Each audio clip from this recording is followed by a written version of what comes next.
Delta. As we start to share screens, my name is Erin Bunker Johnson. I'm the Associate Director of CREES. And for those of you that don't know it or don't remember what those letters stand for, it stands for the Center for Research and Evaluation on Education and Services.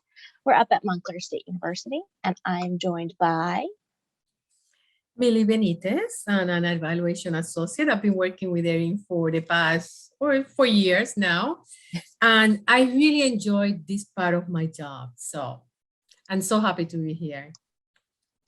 Awesome, thank you. All right, so as usual, we're going to do just a little bit of a get to know you session. And so what I'd like to invite you to do is in the chat, or if you have problems with the chat, feel free to yell it out. Again, this is an informal, comfortable group today.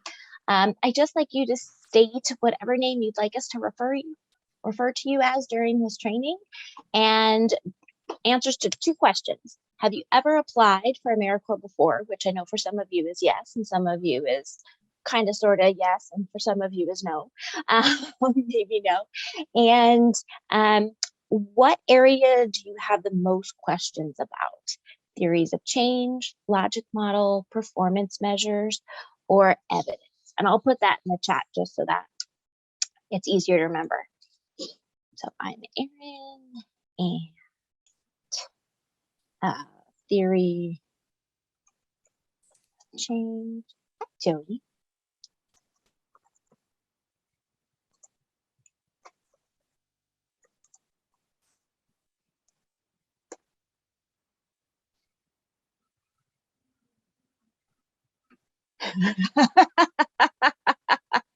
Vinny, I need a t-shirt for that fan club. I would like to have that t-shirt. I have not applied for grant. Awesome. All right. Hello, Matt, and welcome. Welcome to the applicant pool where we entertain all kinds of questions. And yes, evidence is always a big one. So I'm glad you're coming with some questions about that. And Jody, that's great news. So you're a little bit familiar with AmeriCorps processes, knowing that you've been through VISTA. Jody, I feel like we've spoken before too. I feel like this is not our first meeting either. Probably many times. So it's nice to see you again. And let's see, I see Ty, theory of change and logic model. And hello, Ty, nice to see you today. And Rajeshwar, I hope I said that right. If I did not, please help me so I can make sure you feel comfortable. Welcome.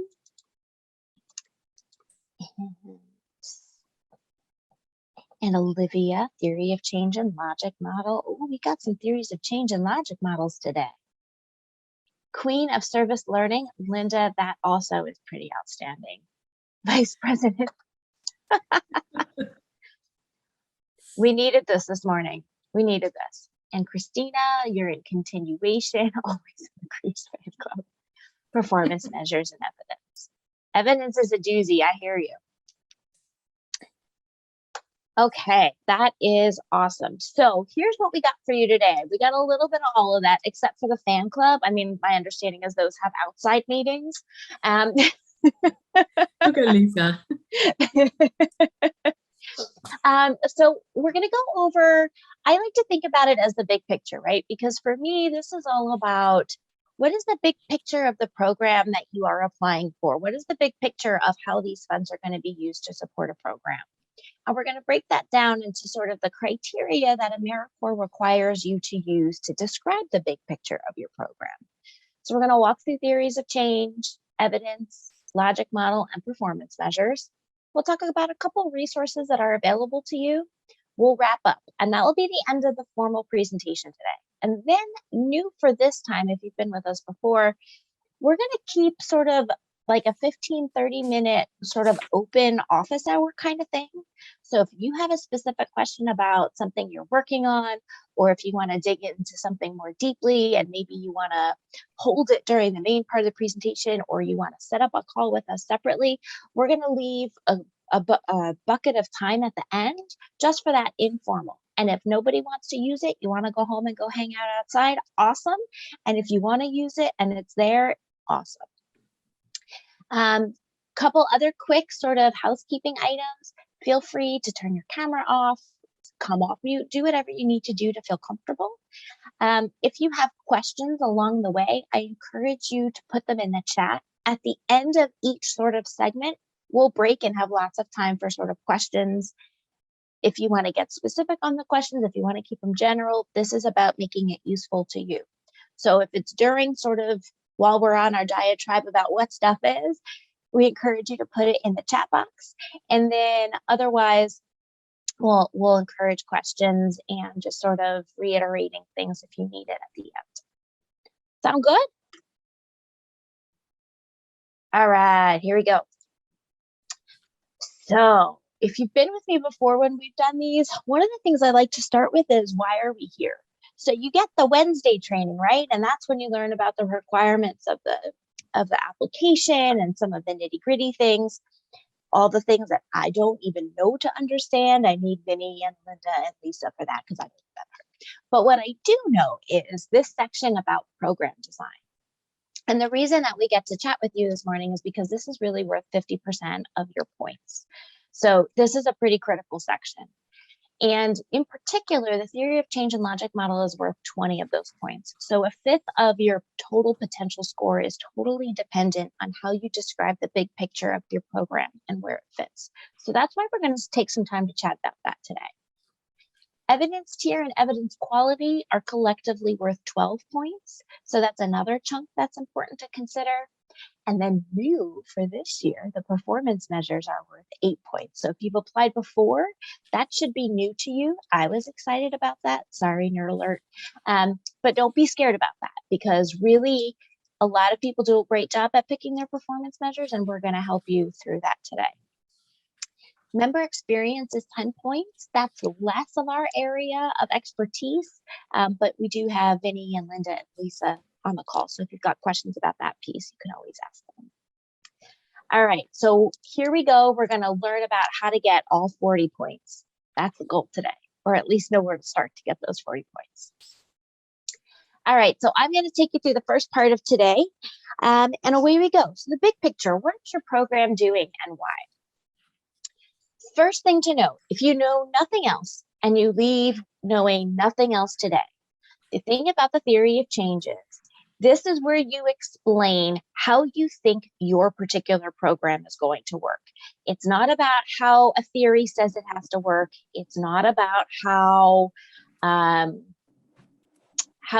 it may be about how it worked in the past, but this is about how you think your AmeriCorps program is going to work. It's the theory of how it should work. And it's narrative. It's not really bulleted. It's not a picture. It's a narrative description that someone is going to read. It is brief. And what you're doing is you're explaining the linkages. You're going to tell us about what's the issue, what's the problem, why is this something we should pay attention to? Why should funds be directed to this particular topic or content area? And once you tell us about that, then here's what I'm going to do about it. So there is this issue, and very closely linked, here's what I'm specifically going to do about it. And when I say you are specifically going to do about it, it's really what your AmeriCorps members are going to do about it. It's the set that you describe what the members will do to address the issue. And then you take us to the next level of that, which is, I got a problem. I'm going to do this about it. And because I did this, this is what's going to be different. This is what we're going to change. This is what we're going to shift.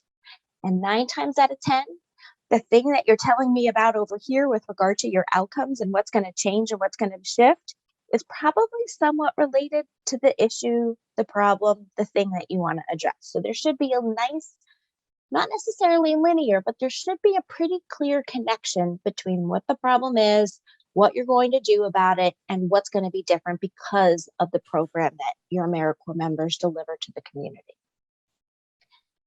Basics. If you don't leave with anything else, just remember that part. Narrative and sort of you're telling us the story. Lay the problem, give us the activity, it climaxes, and then you tell us what's different and beautiful. It's all connected. Okay. And for AmeriCorps, this also includes the evidence. We'll get to that. Okay, so we recently got to see this from actually at ICF. So this was not something we put together, but we liked it. So we're stealing it and also citing it. But this is basically, We thank Linda for that. yes, thank you, Linda.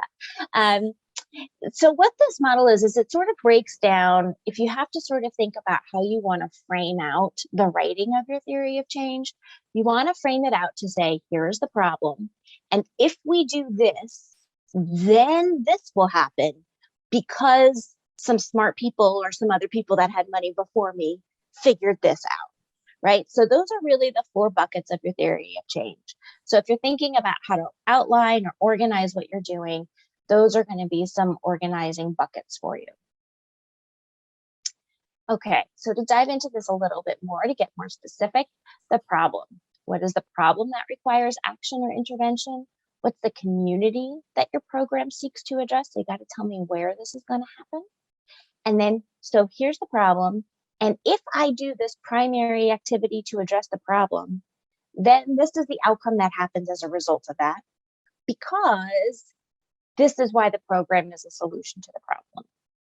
So maybe that helps. But again, these are sort of ways to organize what you're thinking about as you write the theory of change section. All right, now we're going to sort of break down each component and give you some of the specifics to consider as you're going through the writing and as you're going through conceptualizing your program for AmeriCorps. Problem. Again, this is probably something you already have in other places. If you're a continuation grantee, you might already have some of this. If you were a planning grantee, you may also have some of this.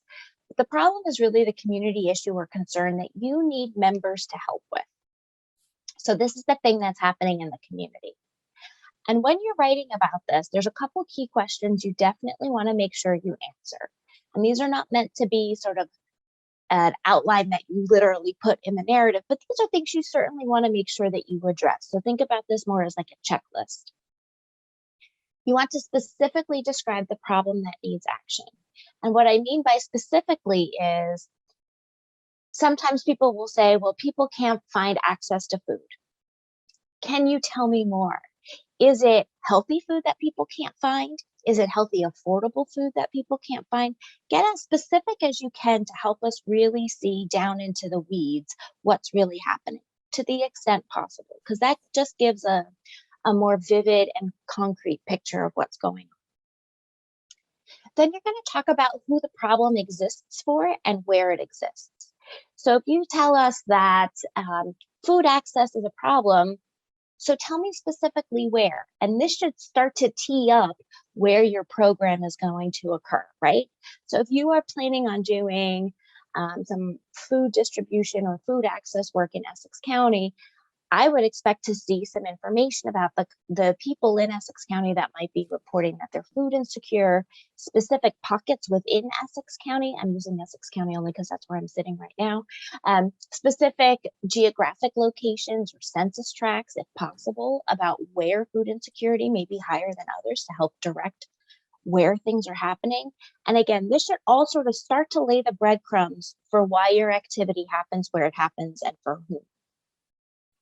You're also going to talk about how pervasive the problem is, how many people are touched by this problem, how serious is it? Is it sort of simmering and about to boil? Are we already boiling? Tell us a little bit about how serious this is. And then the so what piece. Why does this matter? Why should AmeriCorps put their dollars towards this program? Why is this a concern? My guess is that's probably the easiest of all of this, because you could probably say that off the top of your head in a very clear way, right? So this is really just sort of starting to lay the breadcrumbs to tee up the activity. And that leads us to the intervention. This is the thing. This is the activity. This is what your members are doing. This is what you're going to use the funding to deliver out into the community. And this should ultimately address that problem that you've so nicely teed up for us in the problem section. And so if you do these activities, we're going to address the problem. And in this section of the application, you really want to give people, again, a very clear and concrete picture about what these activities actually will look like. We know that some of those details may not be 100% fleshed out, but for the most part, you usually have a good sense of sort of how much is going to happen, where it's going to happen, how many people you're trying to reach. Those are all the kinds of details you certainly want to include in this section. So you're going to talk about what specifically will they do. Will AmeriCorps members be staffing food pantries to assist clients as they walk in on the client choice model that you're now adapting? Will they be stocking the shelves? Right? You want to give a clear picture of what those members are going to be doing.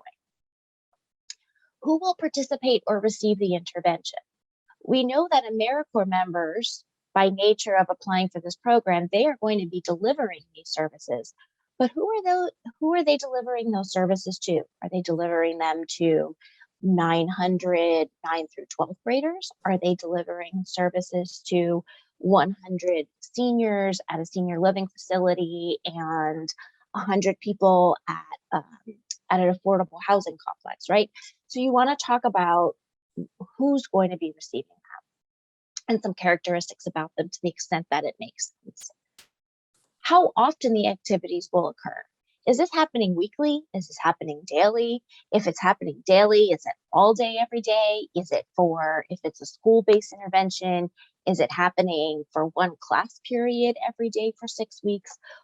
How often, how many sessions, and how long will the activity or session be? You might be wondering, why do I have to get to that level of specificity? Because I got other things I could use my 10 pages to write. So here's the why. The why is, one of the things that the reviewers look for is the amount of the activity that's going to the community member, is that sufficient to really drive home those outcomes that you think are going to happen? So a good example of this is, let's say you're doing some nutrition education classes, and you say that these members are going to deliver a nutrition education class for 20 minutes once a week for 4 weeks. And then you say, as a result of that 4-week intervention, you are going to reduce obesity rates for all of those children. For those of you that just looked at me like I was crazy, exactly, right? So the idea is, are you giving folks enough of the intervention to actually change the thing that you think you're going to change? A 20-minute nutrition education in 4 weeks isn't going to make someone lose a bunch of pounds, right? What's going to happen is you might increase their knowledge, though. So it's really about making sure what you're saying the members will do to certain community members or being delivered to the members, is that sufficient to drive home the outcomes that you're expecting? That's why they ask for that. So if that helps at all. And again, you're going to talk about how long the intervention will last. So now you've got the problem. Here's what's going on. You've already laid the breadcrumbs about this is an issue for these people and where. And now you're telling me that in that place I told you about, for those people I told you about, these are the specific things these members are going to do. And here's how much of it and when and where. And I've painted this pretty vivid picture of what's going to happen, what these members will do. Then you start to tell us about what's going to be different. Here's the outcomes piece. And these are the changes that you intend to see in the community or the targeted beneficiaries because of your member service. This isn't necessarily the changes that you'll see in your members. This is the changes that your members enable in other people. Some programs have specific things that they want to look at within their members. Those can often be included as sort of a secondary outcome, but the primary thing that this application is looking for is, what is the impact in the community, and what is the impact happening because of the member services? So that helps. Here's what you describe in this section. You're going to tell us about the knowledge, the skills, the attitudes, the abilities that are going to be different. This is not about, I'm going to have more butts in the seats, to be quite honest. This is about what those people in the seats actually get from being in that seat. What's different because they were there. You're going to look at behaviors that will change because of the member services. So let's say you first learn more about healthy food, and then maybe because you've been doing this intervention every week for 6 months, Maybe you actually start to see people eat more servings of fruits and vegetables per day. That's the behavior change. You may also be looking at what conditions, environments, or policies will change. These can be a little bit harder to sort of wrap your head around or to specifically articulate in the way you want, but these tend to be more longer term outcomes, and they may be things like improve. I'm thinking of on the environmental side, like for someone that's maybe doing stream cleanups or watershed improvements, there might be some indicators around the quality of the water. Maybe that increases. That would sort of be further down in this long-term outcome section. This section has already been teed up by your problem section, right? Because in your problem section, you're laying the breadcrumb about here's what's wrong for whom and where. Here's what we're doing to those people in that location. And now here's what will be different. So it should somewhat talk to the problem. So if you feel like you went this way and now you're going back, that probably is right. How do you describe it? In this section of the narrative, you want to talk about who and what will change because of your member service in your program. I'm going to give you a really big hint that will make sense when we get to this later on. But in this section, you should be referencing your performance measures. So if you've got a performance measure about the number of individuals served and then the number that demonstrate increased knowledge about something, the same exact wording and the same kind of concept should be reflected somewhere in this part of the narrative.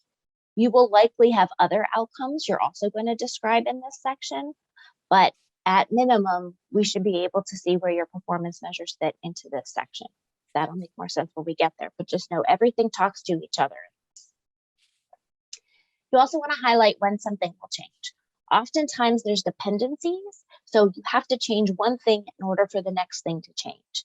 That's critical to explain in this. So if you're going to say, we're going to get people to eat more fruits and vegetables, well, they got to know something different, or they might have to change their intentions, or they might have to be able to change something in their process to access those fruits and vegetables. So think about what has to happen for something else to happen, and that's how you describe that.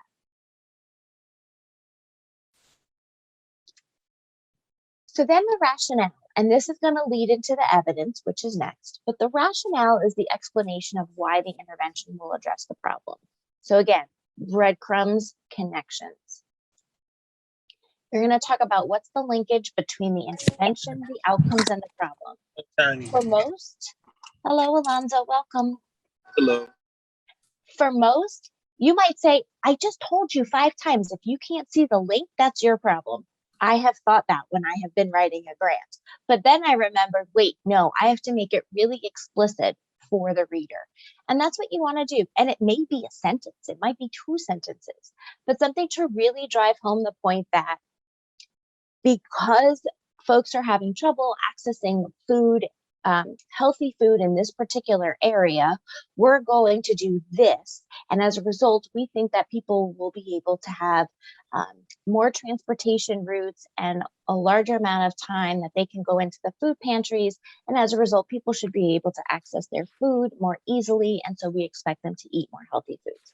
Just some sentence, something that sort of really ties it in to drive home. This is how our whole program fits together and links. Okay. What are some best practices that we've seen in applications? And I want to give a caveat that Millie and I do often get to see applications, and we often get to provide some feedback to applicants about specific ways that we see that could be either tightened or made better, or even considerations to make if you are awarded. We don't score. So we have no skin in this game. So the best practices are things that we've seen from applications where we go, oh, that made a whole lot of sense. Or the wish list of, oh, if they had just done this, it would have driven it home better. So that's where this comes from. Clearly stating those specific activities. I know in 10 pages, it can be a little intimidating, and it can be like, well, I don't have enough space to tell you exactly what's going to happen. That's real. And there's often a happy medium that you can find between giving enough information to really clearly outline what's going on in your program.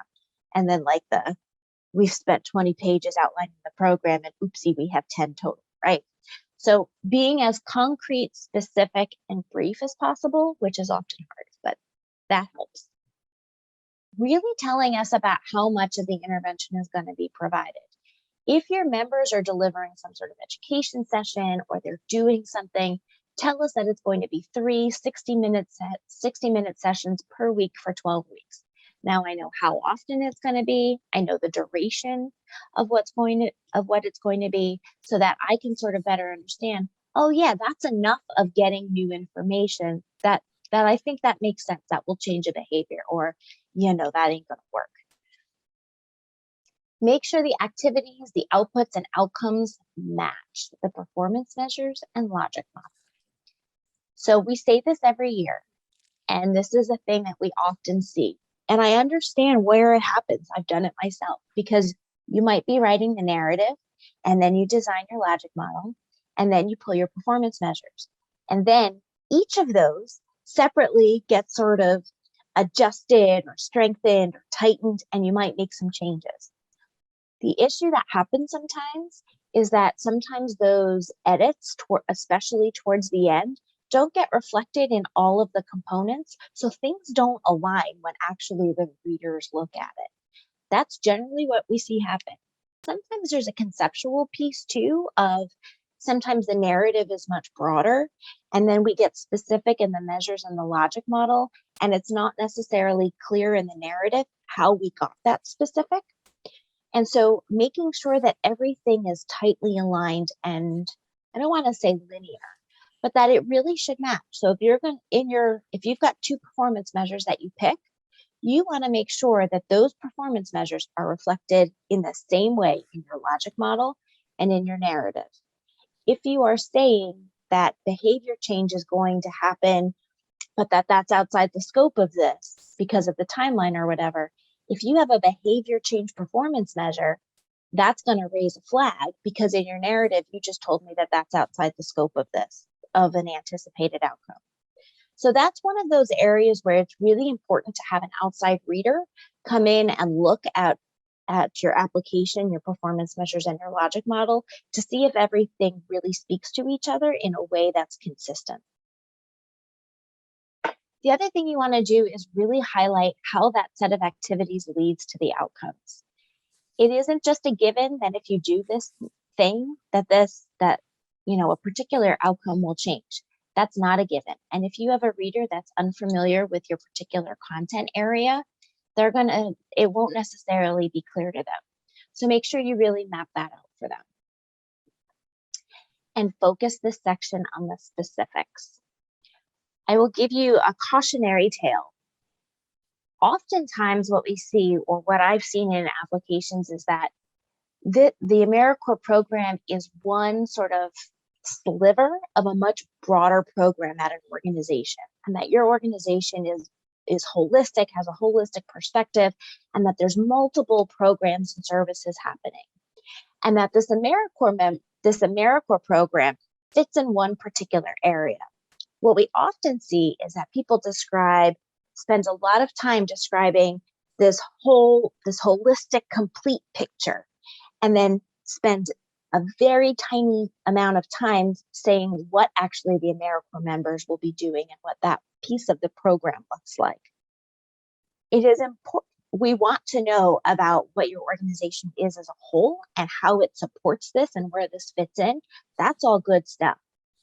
And keep in mind that the funding that you're getting is to support that AmeriCorps slice of the pie.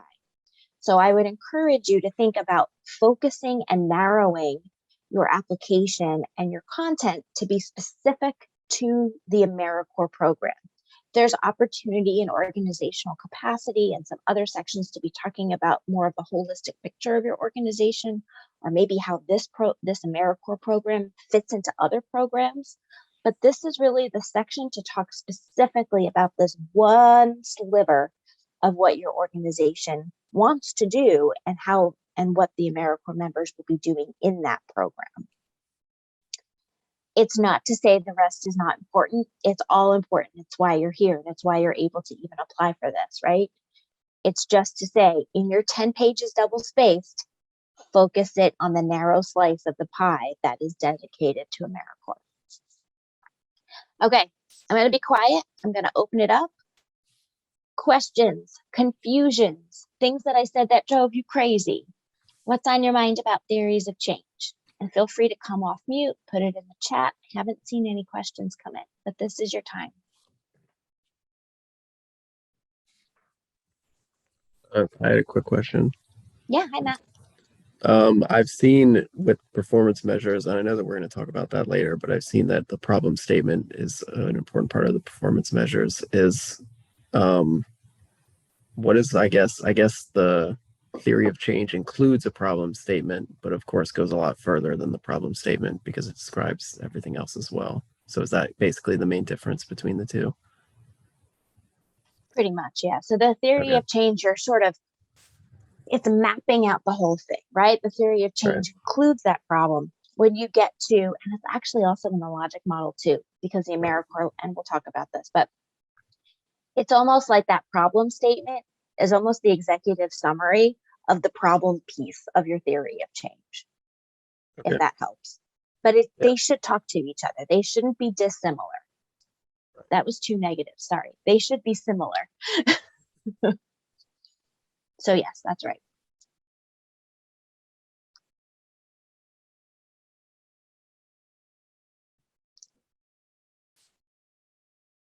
What else? I had another question. That's kind of unrelated, but is it would it be possible for you, Millie, and the other the AmeriCorps, Vinny and Lisa, the AmeriCorps professionals, to share your emails in the chat? 100%. So Awesome. you can Thank do you. that. We'll do that now, and we can do it at the end. Sweet. And as you're writing this, we'll say this again at the end, but as you're writing, we are here to help you. So if you start writing and you're like, oh God, I don't know how to get myself out of this rabbit hole, give us a call, send us an email. We're happy to chat with you. Yeah.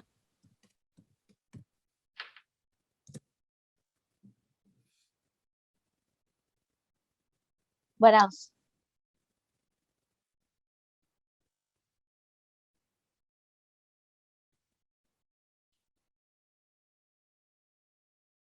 Okay. We'll keep going. But just know that the theory of change sets you up to really be able to articulate your program. This is the meat and potatoes, per se, of what the members will be doing. So spend some time to really be as concrete as you can. And sometimes that takes a couple iterations. I'm an evaluator, and when people ask me for a 2-page report and I'm ready to give them a 50-page report, I'm like, oh, I don't know how to do that. So I understand that's one. Okay. No more questions. We're going to evidence. Are you all super excited? Oh, I feel the excitement. Megan's looking at me like, oh God, Erin, make it stop. All right. So here we go with evidence. And like I mentioned in the theory of change, like if you don't leave any, if you don't leave today knowing any of these other pieces, here's what I want you to know about evidence. Evidence is the way to tell AmeriCorps, here's why you should have confidence in the fact that my program is going to make these changes. This sort of gives justification, per se. It gives evidence. Sorry to use the word evidence, but it sort of backs up your claim that when your members do this thing, these outcomes are going to happen. The evidence is the way to sort of say, and here's why I think that. And this is the rationale. And here's the backup that I have that says this is going to be. This doesn't necessarily include evidence that outlines a particular problem. This isn't necessarily backup for, what something is, but rather this is backup for why the outcomes will happen. This is that backup. So evidence comes from peer-reviewed research studies, peer-reviewed literature. It might come from evaluation reports. It might come from assessment reports. Some people who have access to sort of journals and peer-reviewed literature will do a quick search that way for some of this. Others might be part of a national organization or might have pieces from their program that's been done in other places, so you can pull those past reports about what happened. Those are the kinds of things that we mean by evidence.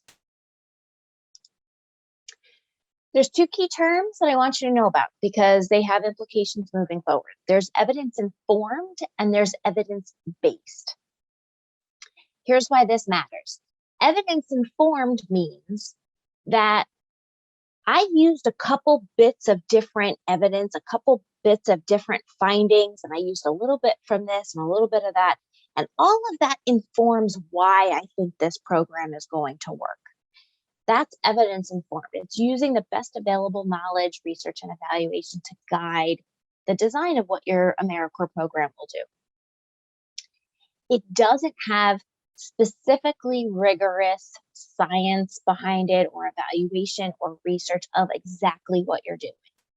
Evidence-based does. That's the distinction here. Evidence-based is programs that have been evaluated and have demonstrated positive results for at least one key outcome.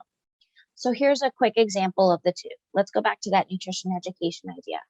Let's say I'm doing a nutrition education program and I'm hunting around and I find this curriculum that's been used in, let's say, food pantries.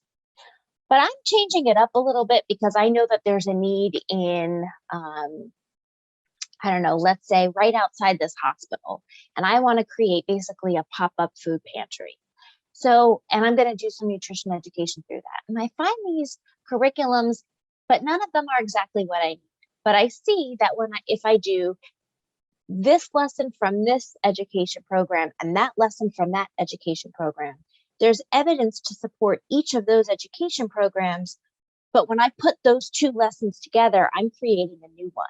And I don't have a specific evaluation or research about what happens when I deliver those two components together. So that would be evidence-informed because I have things to back up. This piece might work and this piece might work, but I don't know what it looks like when I put them together. And it's a new kind of intervention in a new setting. So I haven't specifically tested how this new intervention is going to be. But I have some other information that tells me this might work if you put it together. That's evidence-informed. Evidence-based would be, I'm going to use, I'll just pull one out off the top of my head, the Cooking Matters for Kids curriculum, which is evidence-based. I'm going to deliver the 45 to 60-minute courses once a week for 6 weeks to this group of kids, and that's been tested. I'm going to do it exactly the way that it's a shelved kind of intervention. That's evidence-based. So that distinction is important because that's going to help you determine your evidence. Other thing to keep in mind for this section, and this sometimes catches people, about the same intervention described in the application. In the application, you've probably, or in the NOFO, you've probably seen some language about the specifics of the evidence. If you are doing evidence-based, the evidence base has to be about the exact same intervention. So in the example I just gave, I'm pulling a lesson from one curriculum, a lesson from another curriculum, and delivering them together.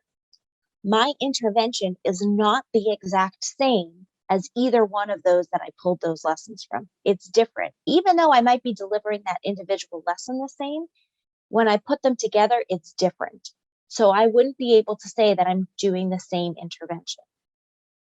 For you to be evidence-based, you really have to be doing the exact same intervention. And the NOFO outlines, and actually the mandatory supplemental guidance does as well, describes what has to be exactly the same. The things that have to be the same are the characteristics of the people getting that program, the people benefiting from the AmeriCorps member services. It has to be the same as whatever was done in the research, the evaluation of that particular intervention. The characteristics of the population, are you looking at, maybe you're looking at a curriculum and you want to use it for individuals with maybe some developmental delays. Well, if the intervention was delivered to people that did not have developmental delays. That's a different population. Those characteristics are different. It's not the same. The dosage and design of the intervention.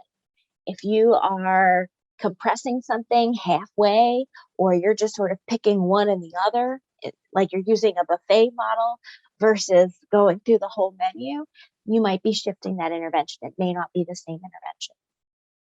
The setting and the outcomes. All of those things have to be the same between the intervention or the thing that you're using the evidence to justify and what you have proposed. So what this means is that in your theory of change, when you start to outline the activities and the intervention that you're going to do, that has to be specific enough so that when you get to the evidence section, if you are saying that it is evidence-based and here's the evidence that supports this, when you describe the characteristics of that study, it should be clear that that study was of the same intervention. So it sort of tees you up so that the reader can see if they match. It's tricky, but that's why you have to be really specific in the intervention part. Okay. With that in mind, we're going to make some more connections moving forward. With that in mind, there's two pieces of evidence that folks look at. It's evidence tier and evidence quality. Evidence tier is 4 points, quality is 8 points. Here's kind of a flow chart that helps me keep it together. Evidence informed, again, this is, I haven't done really rigorous, research or evaluation on my particular intervention. I'm bringing together information from other places, or I'm using my own performance measure data or my own data that I have to inform what's going on. And now this sets us up to pick our evidence tier level. And here's how you can start to figure that out. There's 4 levels you can pick from. Pre-preliminary means that you do not have a specific outcome or impact evaluation of the intervention your members will do. And that's okay, not all do. It may also be pre-preliminary if the evidence that you have and you are going to present and describe in your application, the evidence isn't from the same intervention. So maybe you're updating your intervention and you're adding a new piece. You are now changing your intervention. So maybe you don't have evidence now because it's a new intervention. Again, that's okay. And you may have performance measure data. If you are a returning grantee or you have data from another grant that you've used, use that data. You spent a whole lot of time and effort and probably money to get those data. Use them for all that it's worth. This is the place where you would bring some of that in to say, hey, we know from doing this in the past that we were able to weatherize 100% of our target and it improved energy costs or something like that. If you have that data in-house, you can use that here. But let's say you do have an evaluation of the intervention, or let's say you're doing the same intervention that a sister agency in another place did and they did an evaluation, but it's the same intervention. I'm going to beg, borrow, and steal that evaluation report. That might put you in preliminary. Evidence is the same as the intervention. Again, has to be the same intervention based on those 6 criteria we just talked about. And then here, if you've taken a research methods class, I'm sorry if this is going to garner bad memories or bring up bad things for you, but you want to use the evaluation would have used a non-experimental design. All that means is that you're basically comparing pre and post just within your own group, or you're just focusing on your own group. It's not as rigorous. Okay, let's say you have more than that because you've got the exact same intervention has been evaluated. Let's say you're part of a national coalition or a national program, and the national office has already evaluated this program, and the evidence, you're doing the exact same intervention because it works, you're not touching it. Like, pull it off the shelf, let's go. And you know what? That evaluation is really pretty rigorous. And there were comparison groups in it, and it really had a more experimental design. And by and large, it's done by somebody else. So it's not internal to the agency. They contracted with someone else to do it. And the evaluation should be generalizable just because of that study design. But let's say you got all that, and you might go into the strong category, because then in that evaluation design, you can generalize it to multiple groups, and their evaluation design was randomized so that it gave them a better sense that this intervention works in a wide variety of kinds of places. I will tell you that most of the time, we don't necessarily see strong evidence. A lot of times, especially in formula, a lot of folks fall into pre-preliminary or preliminary. The thing that's so important here is just know what your category is, name it, and then back it up. It's okay if you're not strong. It's okay. I shouldn't say it that way. It's okay if you don't have a strong tier of evidence. It's okay if you don't have a moderate tier of evidence. What's not okay is to say, I'm in the strong evidence tier, and then not to have the evidence to back it up. So even if you want to be there, state where you are. So let's say you're pre-preliminary. You would state, we have pre-preliminary evidence that this intervention will lead to the outcomes that we told you about.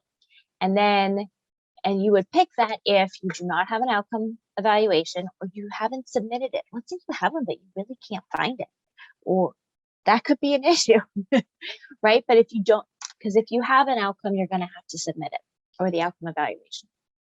You only have evidence from an intervention that's similar. It's not the same. You have performance data.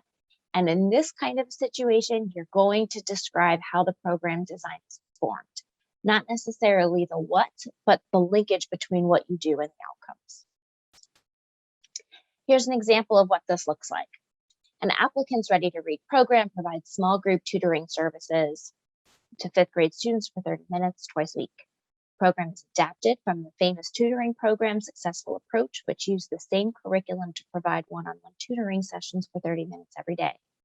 A randomized control trial conducted last year found that students in the famous tutoring program increased their scores on standardized tests by 40% more than the control group. So what's noteworthy in this is they clearly say, this isn't the same intervention.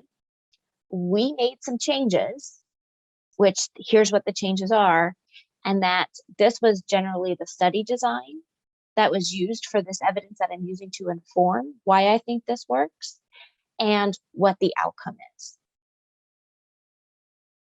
There's some more things that you can do in here too, like I would include what year that was done, making sure it's 6 years or more recent, but there's a solid example to start with. But let's say you've done some work on your program.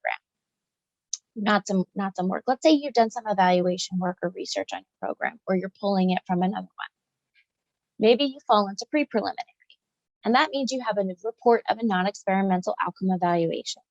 So you've evaluated your outcomes, not just your implementation. You've evaluated your outcomes, but maybe you haven't compared it to anything else. And it is that evaluation is of the same intervention that you just described in the application. And the report showed a positive result. That's important. If you have an evaluation that didn't show a positive result, don't use that one for this. Still helpful on its own, but don't cite that here. If you go preliminary evidence, you're going to be submitting those evaluation reports, because that way it's sort of like you give the summary and the narrative, but then you still submit the report as backup. And in each of these, you're going to describe the core components of that report. Here's another example. The program provides small group tutoring services to 5th grade students for 30 minutes twice a week based on pre and post assessments administered by this program last year. 350 students gained at least 1.5 grade levels in reading mastery. The effect sizes were moderate and represent a positive result. Key thing about this is it's recent. It's been within the last 6 years. It demonstrates that it's the same intervention.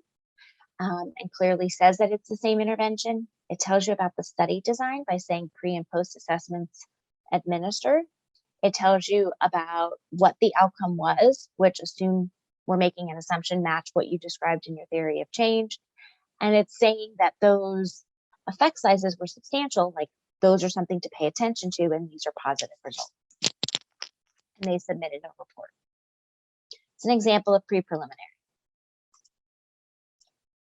And let's say you've got even more than that. So the moderate would be, you have a report of an externally done experimental evaluation. It's the same intervention, you've got positive results, and you can generalize beyond your specific site. So if the difference between your preliminary and your moderate is you've got an external evaluator or researcher, and you can it's not just about the one school or the couple of schools that you did this program. You can now look at it across multiple sites. You are submitting some reports and you're describing these studies. Here's an example of what this might look like. The program uses the same curriculum, design, and dosage as the famous tutoring program and is serving similar students. Okay, check it out. Based on a quasi-experimental evaluation conducted by this program at one of their program sites, students gained an average of 1.3 grade levels on this literacy assessment compared to just 0.8 grade levels for the comparison group. The study was conducted by an independent evaluator and the results were significant at the P is less than 0.05 level. You can sort of feel that we're upping the ante a little bit as we get to this description.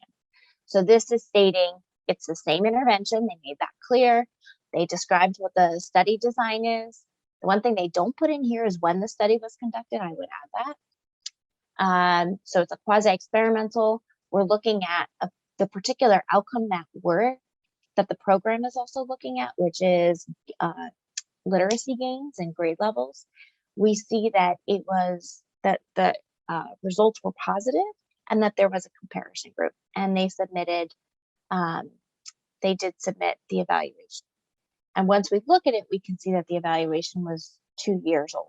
I would put that in the narrative as well. So that's moderate. And let's say you're super fancy and you've got strong. So strong is all of those things with the addition of now you can generalize to multiple populations and multiple sites, which just means that the design used is more rigorous. All of the rest is the same. Here's what strong would look like. The program provides tutoring services in 25 states across the country. The program hired an independent evaluator to conduct a randomized controlled trial in 16 states, including both rural and urban sites, as well as student populations with different ethnic and racial backgrounds. The evaluation found that students in the Ready to Read program outperformed students in the control group on 3 specific literacy skills addressed by the program. Results were statistically significant with moderate effect sizes. Subgroup analysis showed positive impacts in both rural and urban settings and across multiple ethnic and racial groups. So, and compared to pre-preliminary, you can feel that this is a little bit more rigorous, this is a little bit more intensive in terms of what we can compare it to and the generalizability of what we can say. So again, this one demonstrates it's the same intervention. It demonstrates that the design was a randomized controlled trial, which is very strong of an experimental design. It talks about, it demonstrates that this can be generalized across different settings and different populations. This is a little guide for you. So if you leave here and you say, okay, this makes sense when you explain it, Erin, but then I'm writing and you need to go back and check yourself. If you want to go back and double check, here's a quick guide to sort of help you. If you think that you go to pre-preliminary, you do not need to submit anything. You don't have to submit an additional report. You just need to use what you have to describe. This is what I have to back up that these outcomes that I'm expecting from my program are because of my intervention. If you are preliminary, moderate, or strong, you're submitting up to 2 reports, so 1 to 2. The difference between preliminary and moderate and strong is that preliminary, you can have an internal evaluator, someone within an organization, do that evaluation. For moderate and strong, it has to be external to the organization. And then your study design, that has to be in the report that drives each of these evidence tiers. We have different ideas of potential designs listed here. This can be tricky, and if your research methods background is either fuzzy, non-existent, or just not where you think you might need to justify like that you're putting things in the right spot, give us a call. We'll help translate things for you. This is a little tricky, admittedly, but the thing to keep in mind is if you are evidence informed, you're looking at pre-preliminary or preliminary. If you're evidence-based, you're looking at moderate or strong. When you describe your evidence, describe the study, and make sure that it reflects back to the intervention you've already described in your theory of change so that the reader can see how the intervention that was tested and you're talking about in the evidence, how that is similar to the intervention you're going to be doing. Here's some quick self-assessments. So as you're going through, once you have that section written, these are some things I would consider as you write. If you're pre-preliminary, to what extent are you providing relevant evidence? And it's not just evidence of the what, it's evidence of the why. So why that intervention and how that intervention leads to those outcomes. Do you have studies included that have been done within the last 6 years? Is it a meaningful positive effect, meaning did it actually have the outcome you want it to be? And who did it? If you are preliminary, moderate, or strong, think about all of those original things, plus demonstrate, have you been able to demonstrate that the interventions are the same? Are you describing how those studies were designed? And are you giving some background about where those data came from? Best practices. Summarize your evidence. Think about it almost as you're writing a little bit of an abstract almost for that study, minus the problem. You're basically describing this is when the study was done, here's what was done, and here's what happened. And we can use this to back up our intervention because. So you're really summarizing that evidence. Make sure the evidence you describe validates the intervention you describe. Again, this comes into play if, let's say, the intervention you're describing in the theory of change is very broad. Sometimes this piece comes in because if your intervention is really broad, it can be hard to find the right and describe the evidence that really justifies that intervention works. So that's why specific and concrete is your friend for all of this. And if you select preliminary, moderate, or strong, make sure you describe how those interventions are the same. Make sure you point that out. And the last 6 years is your friend. So what that means is that you're looking at evidence from 2016 or more recent. To me, 2016 was last year. So the reality that was 6 years ago is jarring. If that is for you as well, so keep 2016 in your mind as you want evidence from 2016 or more recent. Okay. What's on your mind? What's scary? What concerns do you have? What questions do you have about evidence? How are you feeling?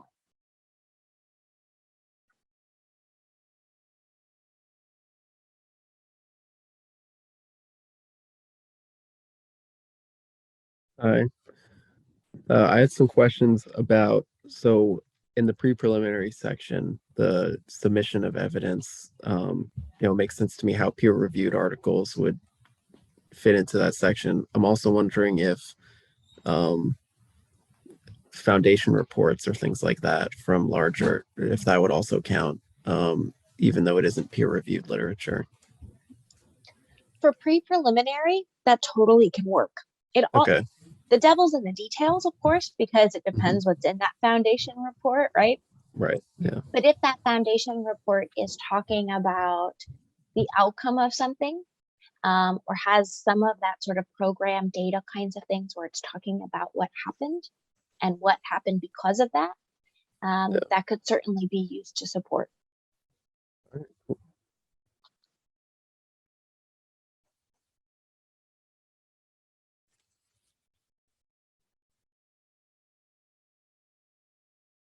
And even though it isn't required to submit reports in the pre-preliminary section, can we supplementally submit some of those reports or articles for reference. Does that make sense? Or should we refrain from submitting like additional documents if we're pre-preliminary? I'm going to kick that over to Lisa, Vinny, and or Linda, because Okay. that one I don't know. I know it's not required. That's sort of the extent of how far I go. So Vinny, Lisa, Linda, I don't know if you have a comment about that, about whether it makes sense as sort of supplemental to submit any reports that may be helpful if you're in pre-preliminary.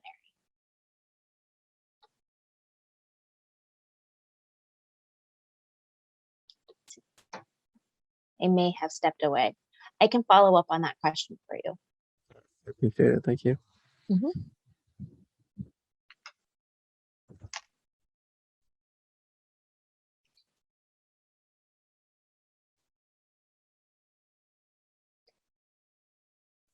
Let's see, what else?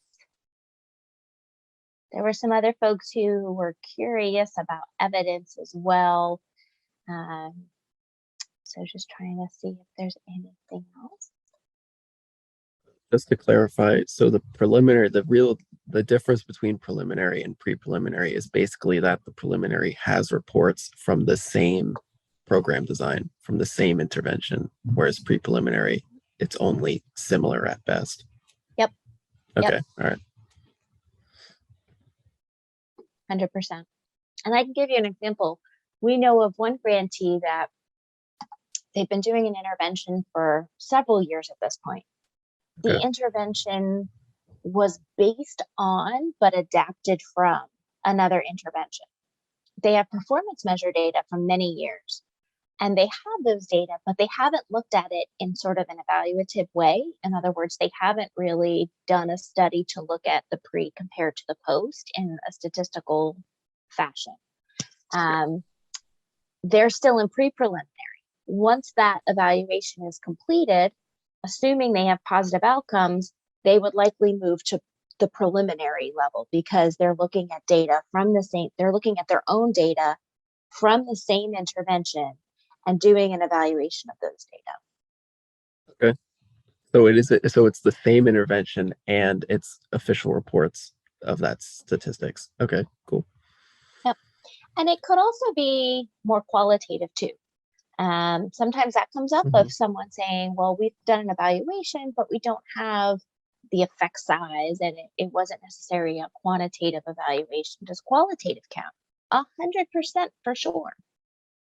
Okay. So if you've That's good to done, know. interviews or focus groups in a way that sort of looks at someone's experience before versus after, that certainly could count.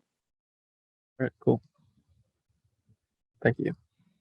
Yeah, those are good questions.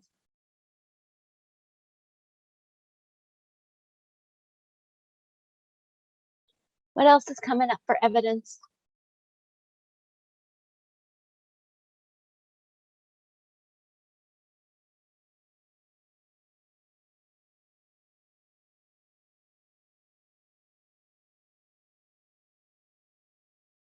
Okay. Can you hear So, me, Erin? Can you hear me? I do. I'm having Hello. technical difficulty. I don't know if you can see me or hear me, but I just kind of lost signal. So I may have to go out and come back in.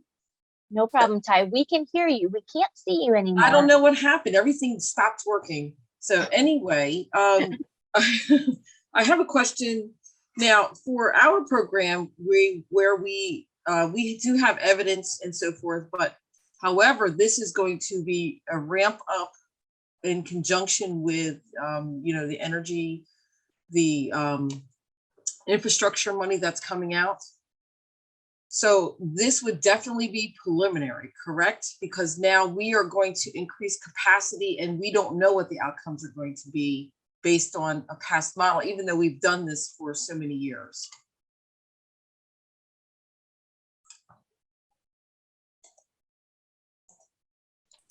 Oh, I was muted. Yep. I think it depends, Ty, on what you have available to you.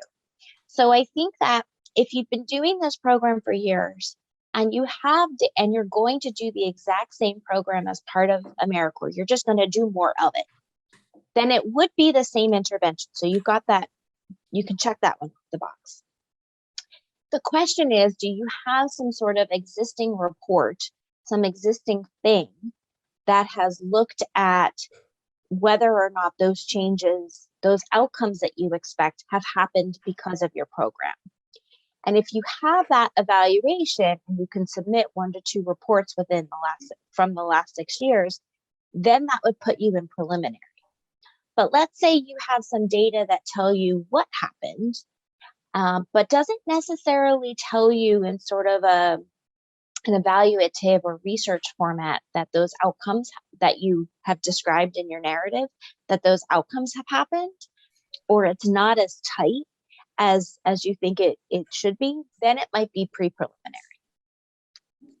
There's Right. a little bit of a gray Yeah. zone, I think, for you. I think it's going to be pre-preliminary now that you've explained it better. Only because, we don't have the evidence of, we know that the cost of fuel and energy has significantly increased. And then, everything has changed with this whole program. So we're not going to have some of that pre-preliminary because we're going to be starting this new, even though we've been doing it for years. So there's going to be a lot of new stuff that I think we're going to have to do pre-preliminary. So That could make sense. And if you Yeah. if you do, as you sort of volley between those two categories, which it sounds like is what's going on, if you have existing reports to say that when you do this work, this is what's different. If you have existing reports that say that, not necessarily from what you have done, actually it really should be what you have done, but if you have there's not going to be any reports because the increase of energy is a continuous thing where now it's really magnified. So now, yes, we know there's evidence that what we do helps. However, there's not going to be any written evidence except for generalized statements. So that's what we were fighting with in our little brain before, what category but now that you've given us this presentation, we're definitely going to be pre-preliminary, and then we'll make a statement saying that we know this is going to, but we really don't know because the cost of fuel has skyrocketed beyond the cost or the increase of wages and their living style. So there's not going to be any evidence because it's always a moving scale. It's always going to be a moving scale for this program. Got it. Yeah, we can talk some more, but it does sound like you might be leaning on the pre-preliminary side. Yeah. Okay. This that cleared might it up for me anyway. So, Good. Yeah. Awesome. What else?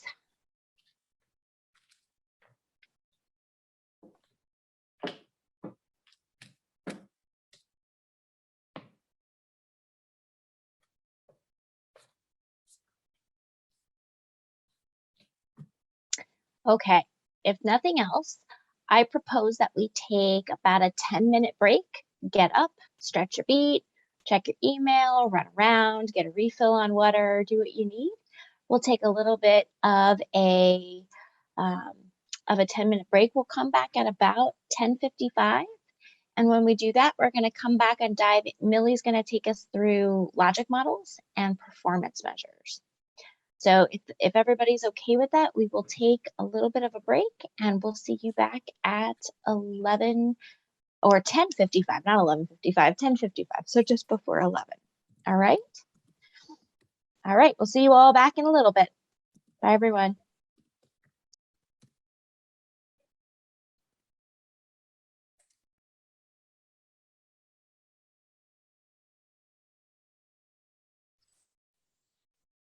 Hi, Vinny.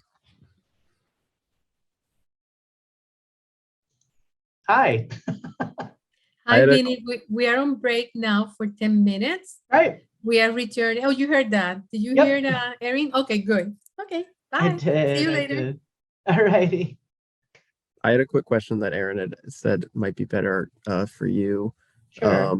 It was just about in the pre-preliminary section. I know that you're not required to submit, reports and whatnot because it's not pertaining to the same intervention. But I was wondering if it might be relevant. Could we submit supplemental documents like about referencing, a report or the actual article that we're referencing and things like Sure. that. Absolutely. All right, sweet. Absolutely. I mean, the general rule, and if, I don't know if you met a vet, right? The general rule is always Yeah. documentation. And the more that there is, I feel is important, especially if, like, say you can't even fit it because you're trying to keep things to a certain amount of space, right? The confines of it. But yeah, if there's any article or something, and for the most part too, like creating something. So yeah, I guess the long-winded answer is yes. All right, sweet. That sounds good. Hello again. Welcome back from your break. I hope you got to stretch your legs. I know I did. And so here we are going to be talking now about logic modeling, something that I know a lot of us love to do. And besides being a requirement for your application, the good thing about a logic model is that it just gives you a visual representation of what your program intends to do. And this is based, the logic model, remember, that will be based on your theory of change. Everything we're going to talk now from here on about logic modeling, we always have to go back and think about the theory of change. And Erin explained in great detail, how things make sense, where you go to the problem for your intervention and outcomes and evidence, all of that. So now when we talk about logic modeling, we'll be talking about how these pieces communicate, how we align the logic model with the information from the theory of change. So basically, as an applicant with multiple interventions, if you do multiple interventions, you will only be able to submit one logic model. So that's something that you have to keep in mind, because you only will have like 3 pages to put together logic model and present it. So logic models that exceed 3 pages will not be reviewed. I don't know, I have that note here. So someone said that at some point. So that's something to be very mindful about. And next, we're going to be talking about how the logic model actually works. So remember that when you develop your theory of change, you have to think about the problem that you want to address, the problem or need. And so you have to think about what resources you currently have that you're going to employ in addressing this problem. So in the logic model, we have all these boxes or lines where we talk about resources, activities, outputs, and of course the outcomes. So starting thinking about the resources, in the resource section on the input, you're going to be talking about the things that your organization is putting in to make this work, to be able to conduct the activities that you're proposing. The activities will be based on your intervention. So if you have access to these resources, then you'll be able to accomplish your activities and actually deliver your intervention. So again, we are talking about a graphical representation of how your planned work will lead to your intended results. It shows what changes as a result of your activities in the short term and in the long term. Long term, we are talking 5-10 years down the line. So when we think about outputs, and we're going to be talking about outputs a little bit more later on, these are the things that your plan activities will deliver, things that you can count. And the short-term outcomes and long-term outcomes, everything is based on your intervention. So remember, when we talk about in the theory of change, we're talking about making sure that the activities or intervention actually has to match or be aligned with the program. And the same thing with the activities. The activities have to sort of align with the desired outcomes. Next. So anyone looking at your logic model will be able to, at a glance, see, oh, and understand what you're trying to do. So that's why it's important that if you have developed your theory of change, that every piece in your logic model makes sense and is totally aligned with your theory of change. So this is an example, and I love this example because it's something kind of fun and simple. I had seen other examples that had to do with travel, people planning a trip. So, but this is very good and very close to our hearts because most people love cookies. And the inputs in this particular logic model for how to deliver cookies or make cookies would be, of course, you need to know how to bake. You have to have the means, an oven, you need to have the ingredients, and your cooking supplies and all of that. And the activities actually would be the steps that you're going to take to make sure that those cookies come out good.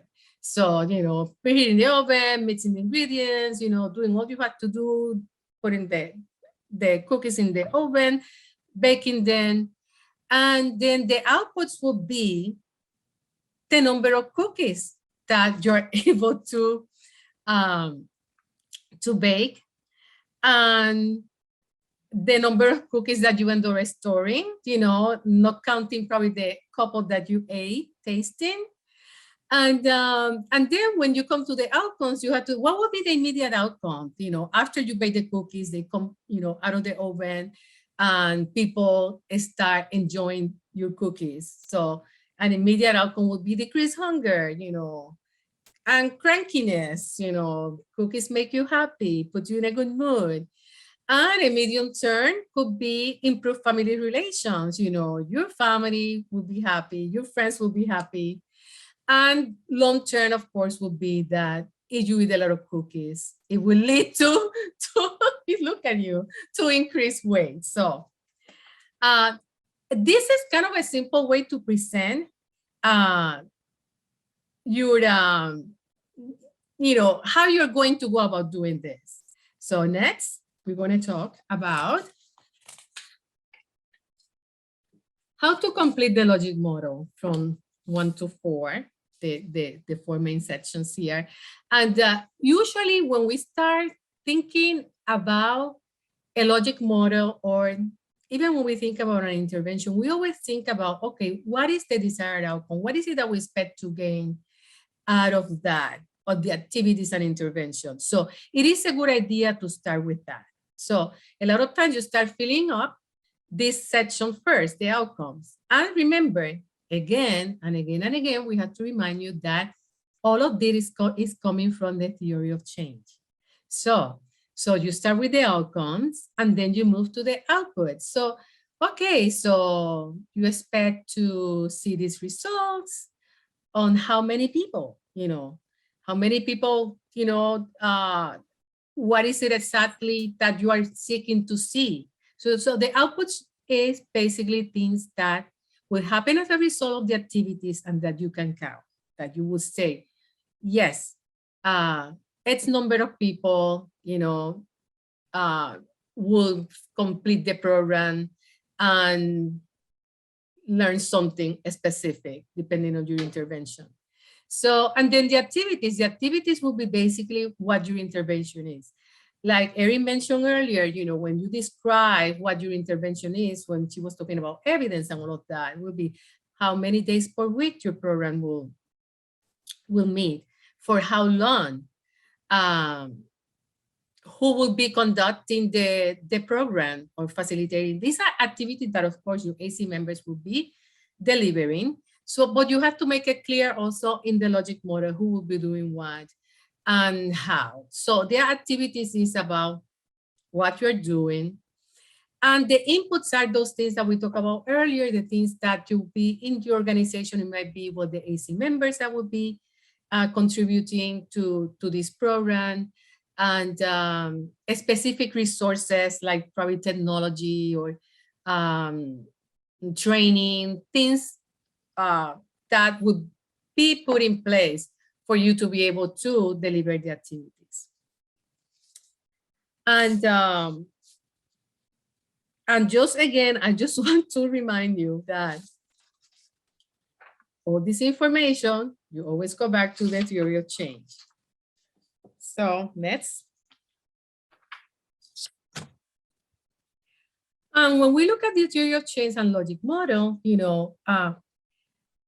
going back to what Erin was talking about earlier about the narrative, the theory of change is basically you're writing, you have 10 pages to write about what your problem is, what the need is, to be very specific about the things that you're going to be, about the problem that you're going to be addressing, and why and how. So those are the things that are very important that are included in the theory of change. While in the logic model, at a glance, you're going to be showing what you're doing, specifically what and when. So the when comes when you, under the activities, you're going to be saying when this is going to be happening. It's going to be happening 3 days a week, for X number of minutes from January to June. So the difference is that, of course, there is one is a narrative and the other one is the logic model. Basically, the way I look at it is a succinct description of your program, of the what and the when. Next.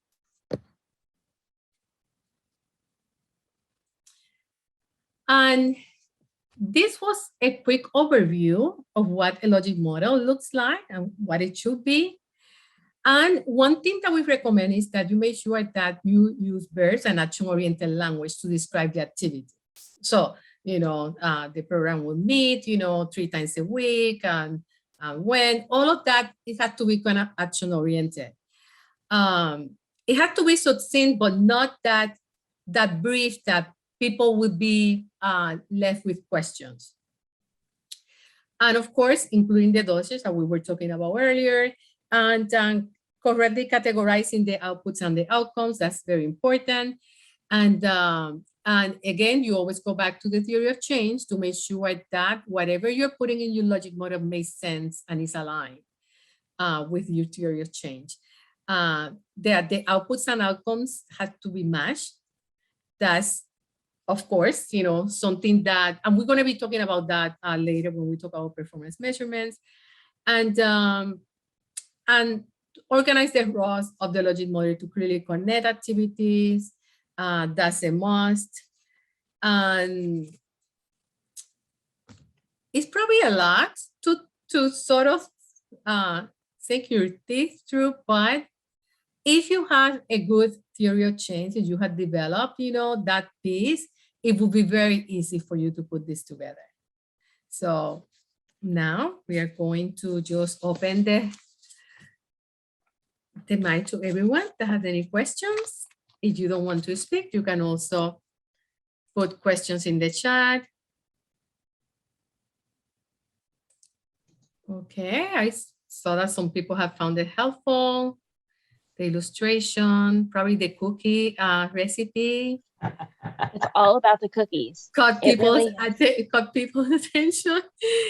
And do you have any questions? Let's open the floor for questions or comments, or if you have anything in particular that you are thinking about or something is troubling you. We would like to help you navigate that trouble or see how we can find solutions to whatever you're thinking. I'll just say something like from reading being part of a reader panel in the beginning, not so much now because it's kind of a conflict because I know them all, but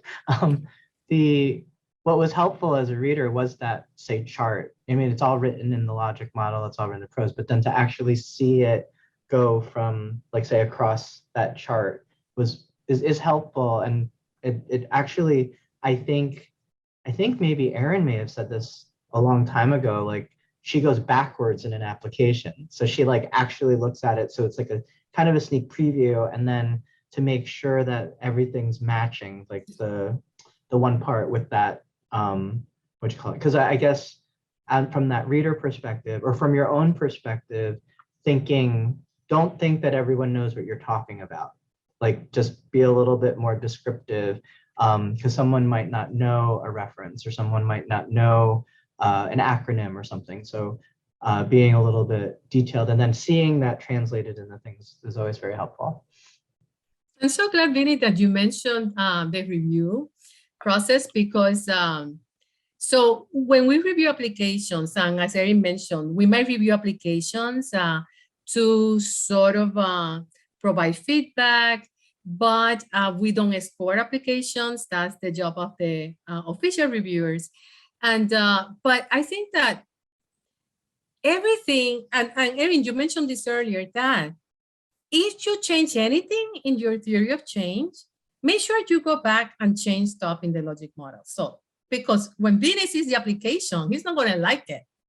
If he sees that these two things are different, they don't match, they are not aligned, what happened here, you're going to drive him crazy. So just make sure that, you know, any changes you make, any edits, any changes, let's say that after you have written your theory of change, you sort of tweak your outcomes, you have to make sure that you come back to the logic model and make those changes. If it happens with the intervention, whatever, anything that is impacted in the theory of change will have an impact in the logic model. So just be mindful of that. Any other questions or comments? Vinny, I forgot I had said that, but yeah, when I look at applications, and again, not scoring, but I look at the picture first because I'm visual. That's just how I look at it. And that gives me a sense of, okay, here's the key things that are part of this program and what they're trying to do. And then I start reading through the theory of change, because that gives me more of for me, that's a bit meatier, because it tells me Yes. more about why something is happening and how it's going to be done. And it sort of gives it a deeper level to that logic model. So it's kind of tricky when you're doing it, because it might feel like you're doing the same thing in 5 different ways, but that's if you're doing it right. So No. if it does feel like it's the same thing 5 different ways, it's true, because you are depicting your program in a couple of different methods. But Erin, as you just said, you know, the theory of change, it tells you the why, yeah, and you go into a lot of detail about, you know, why and how and all of that. But at a glance, IntelliLogic model tells you the what and the how, you know, and what is expected. So you have everything in just one page, hopefully, or 2 pages if you have a long logic model. And another thing that probably I wanted to mention was when we said earlier that, you know, you have 3 pages actually to do for your logic model, that if you have different things that you have to be sort of mindful as to what you're going to present in the logic model. So you might have various interventions, so you have to be very careful on how you allocate that very important prime real estate on your logic model to sort of do your work. So I also want, maybe it's premature also, but I guess like a tip too, or unsolicited, is like the focus of everything. You know, your theory of change, your logic model, you've been sort of investigated, or you see a need in the community, but like that whole keep it simple acronym, too many interventions and too many it should be focused, but not to be I guess what I'm trying to say, like kind of disillusioned that you needed this many inputs and outputs, but a really good intervention is all you need for that performance measure. So if there's any unsolicited tip I can share, and it might be too premature, just yay. well, you know what, your tips your information is coming from the reviewer side, so that's very valuable.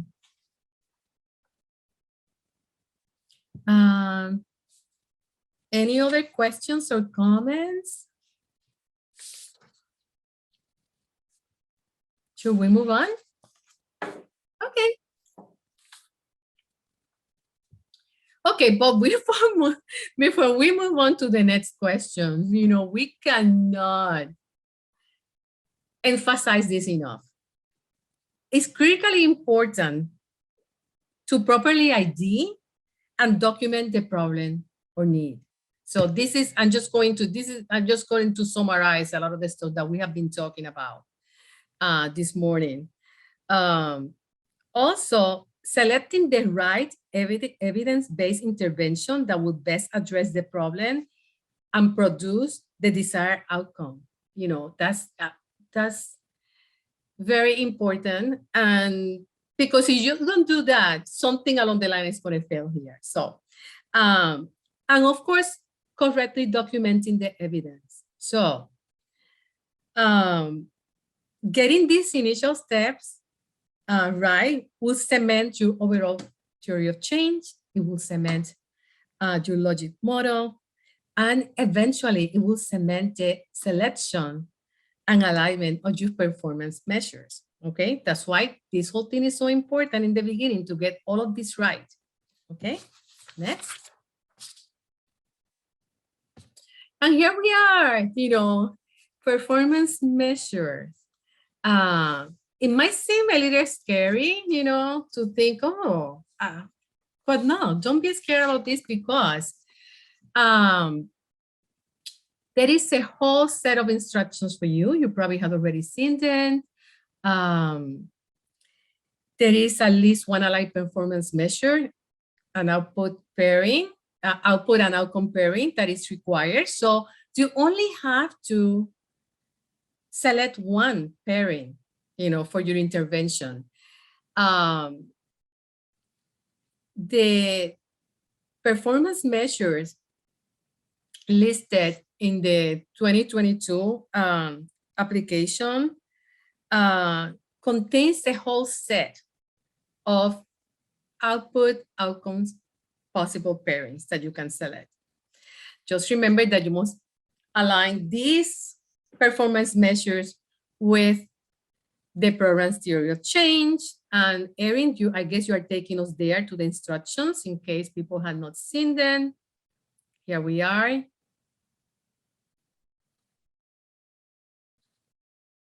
And you can see here that you have all kinds of performance measures for capacity building, education, healthy futures, environmental stewardship. You'll find something here, okay? It is created so you can find something here to work with. And anyway, that's basically what the what AC would like for you to do. I know that if for any reason you don't find any outcome that is related to or doesn't align perfectly to your intervention, you can create your own. But is that something, Erin, I'm not too sure about this piece. Is that something that needs to be approved by the program officers? My understanding is you can put in an applicant determined performance measure in the performance measure section.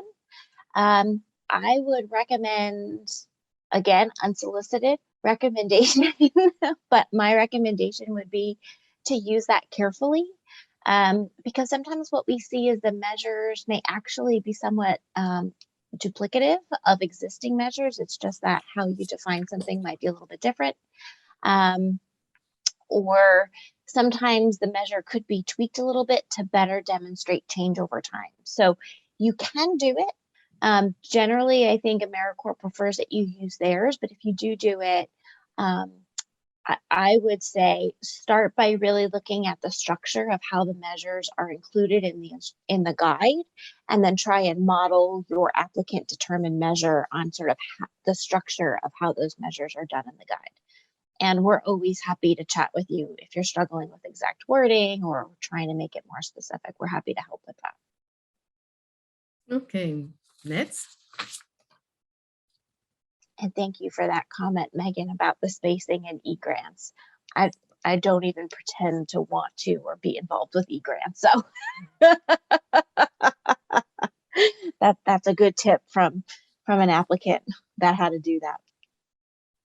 And we were talking earlier when we were discussing logic models, we were talking about outputs and the performance measures. Of course, when you do the pairing, you will be selecting the output and an outcome. So that will be your pairing.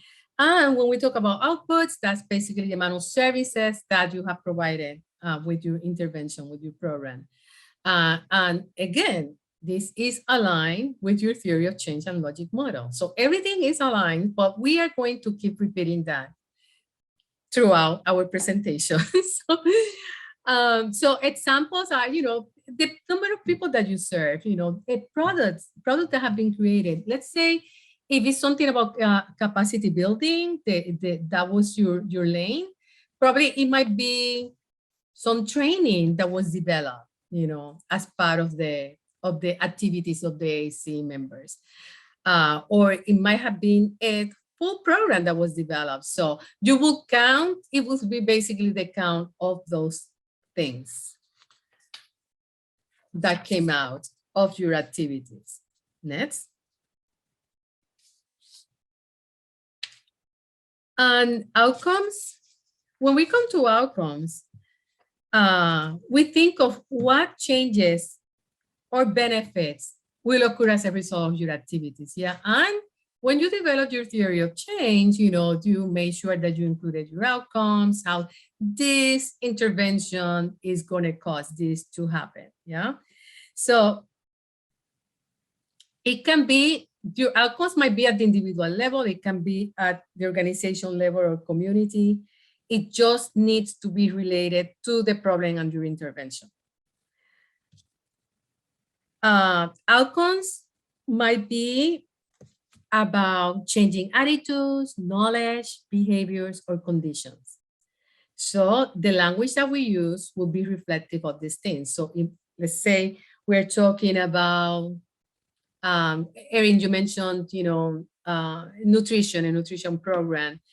So the probably an immediate outcome would be increased knowledge of, nutrition or increased knowledge of physical activity, the benefits of physical activity or increased awareness, things like that. So those would be things that at the immediate level of an outcome you want to talk about. And that's the way you want to frame it. But basically the outcomes will answer what difference did your service make for the beneficiaries. And the beneficiaries are those people that received your program. And in general, the most compelling outcomes address changes in behavioral conditions. This might take a little time. It might not be as readily immediately to see or to observe or to measure as, increased knowledge and increased awareness, but it is something that is important and something that that is of a larger magnitude. Yeah. So actually the change, all you have to think is that the change should reflect the activity's intended purpose. That's the important part. And just think about performance measurement as showing whether a change occurred, So you have, with your output pairing, you have the number of people, and then the outcome will tell you what actually changed for those people. So if you want to know more details, more than that, you can engage in the evaluation process. And we have done that with different, organizations. But for this purpose, getting to account for your output and outcomes, that will suffice for this particular part of the application. Next. And one thing that performance measures are not is that they don't measure everything. There might be a lot of things that you're doing in your program, but you will be selecting the pairing of the output and outcome that is very fitting to your particular intervention. Although there might be other things that are happening and other benefits to what you're doing. And of course, you will be able to report if you want to on those things when you report to AmeriCorps, your quarterly reports, or at the end of the year, you will be able to do that. But the key thing to keep in mind is that the performance measure that you include in your application will be aligned with your logic model arterial chains. I told you we will be repeating that forever. So next.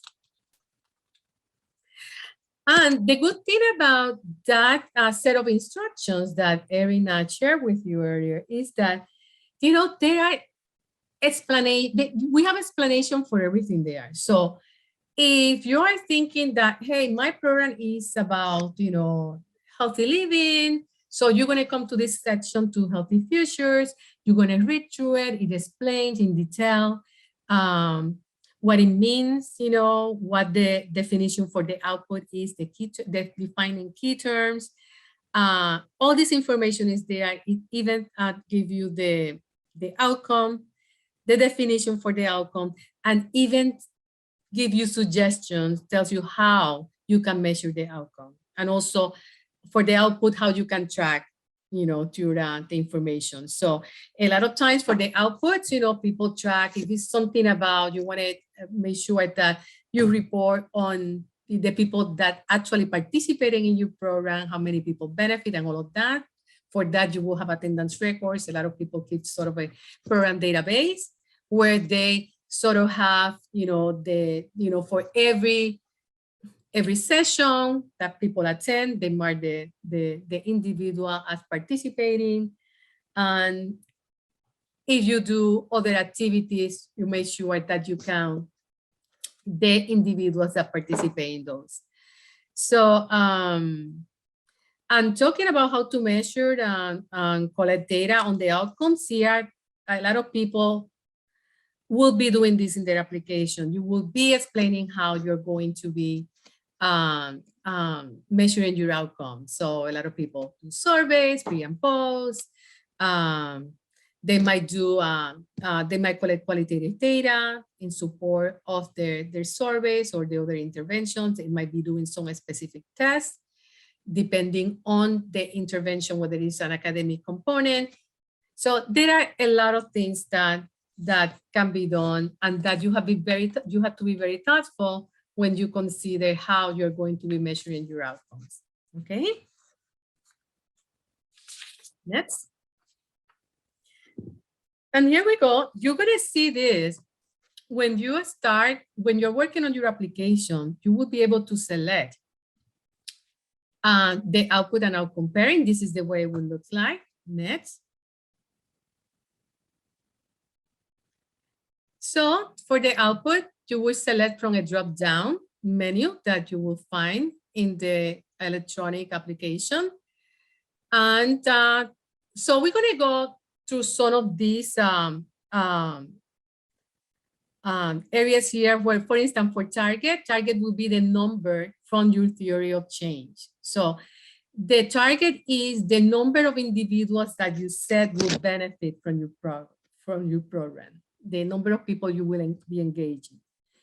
Next.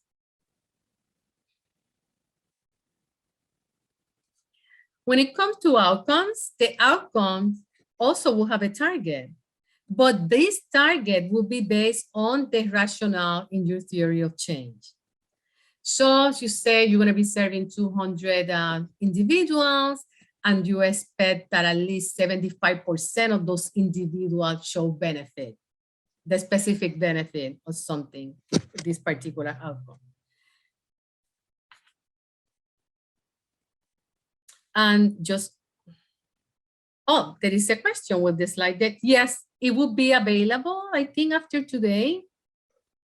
Is that right, Erin? Yes. The slides will Next. be available with the recording. Yes. And so how are you going to measure your outcome? As we mentioned earlier, you will select the data collection method that is most fitting for the particular outcome, for your particular intervention. And here, Erin, in the chat, Erin explained a little bit more about the output. All materials will be posted, already everybody saw that. So for instance, so here is when you have the opportunity to say, oh, I'm going to be using a pre-post survey, and you will have to describe the instrument. Next. So when you describe the instrument, you have to provide details, the name of the instrument, what it will be measuring, how it will be administered. This will be a pre and post test, and the program location, any information that you have on this particular survey in terms of reliability and validity, how most change is considered to be improvement or delight. You will also say something based on the information that you already have. And this is kind of, it might change because it depends. It might be that you will create your own survey. So that's something that you will have to explain too, is you are creating your own survey. And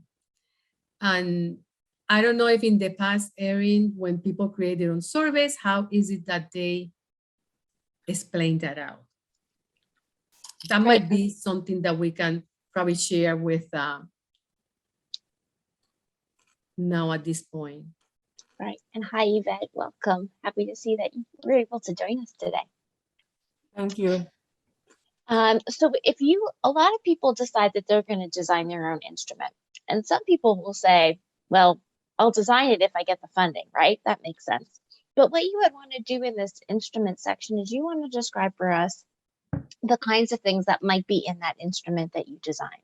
So you would want to describe that you're going to create, let's say it's measured by a pre and a post survey of participants, right? That could be what you put in the measured by.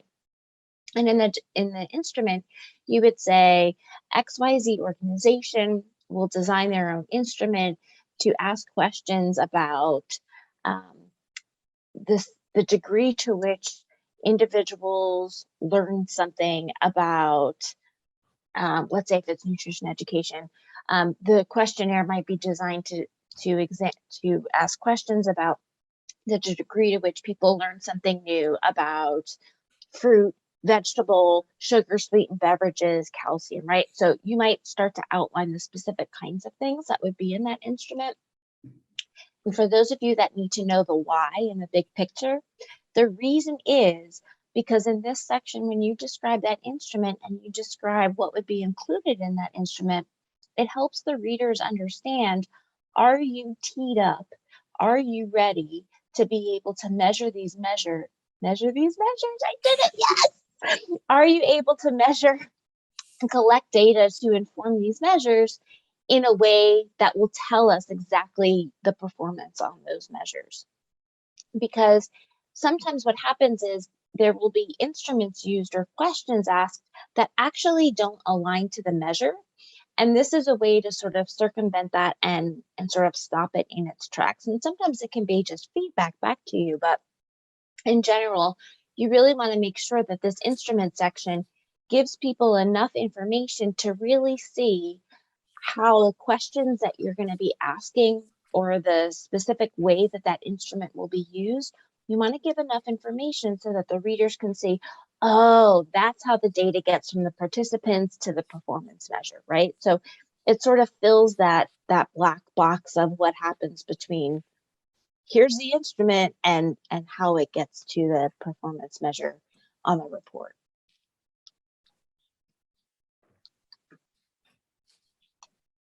Next. Erin, thank you for that explanation, because I know that a lot of grantees, they end up developing their own survey. And of course, sometimes we're tasked for reviewing the surveys before they're finalized. So I just wanted to sort of put that out because we're talking about using instruments that are already out there, but some people create their own. So, okay, so talking about best practices, when it comes to performance measures. Of course, make sure that you adhere to the rules, to the guidelines, and use the 2022 performance measures. That's very important. Don't go back looking for old stuff, just go where you have to go and select, go through the instructions, and select, try to select from the parents, from the outputs and outcomes that are already there. Explain the target setting method, specify the target, how it was selected. Remember that is important to make sure that people know that you understand what you're doing and what you're selecting, So in defining the performance measure, the key terms, we were talking about that earlier, when we use improve, increase, words like that are action oriented. Develop clear and specific and measurable applicant determined performance measures that are not duplicated in the 2022. Erin explained about that, why you have to be very careful when you do that, and that you can model in developing and drafting your outcome. You can model, you can use the information already provided to model the way you draft and you write your outcome. That will be specific to your activities. Explain what instrument will be used and how will be used to inform the performance measure. We talk about that. That's very important that you do that, and explain how you're going to collect the data. How, when, where, who will collect the data, and make sure that you review that appendix with all the performance measures, with the checklist, and make sure that before you engage in this process of selecting, that you read through it and that you understand, that all the pieces must fit, your performance measures have to fit your theory of change and logic model. And if you make any edits, again, it's worth repeating that if you make any edits along the way, you have to go and look at every piece and make sure that everything is updated. So, any questions?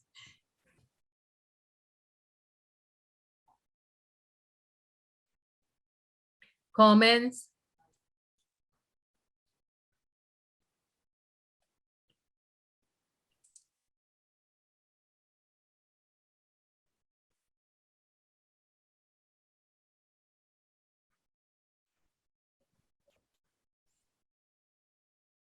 Yeah, there was a good question here in the chat, and Erin answered to that particular question about whether the performance measures focus on outcomes on the volunteers and the participant. It's primarily on the volunteers, on the population, your target population, the people that your AC members will be serving.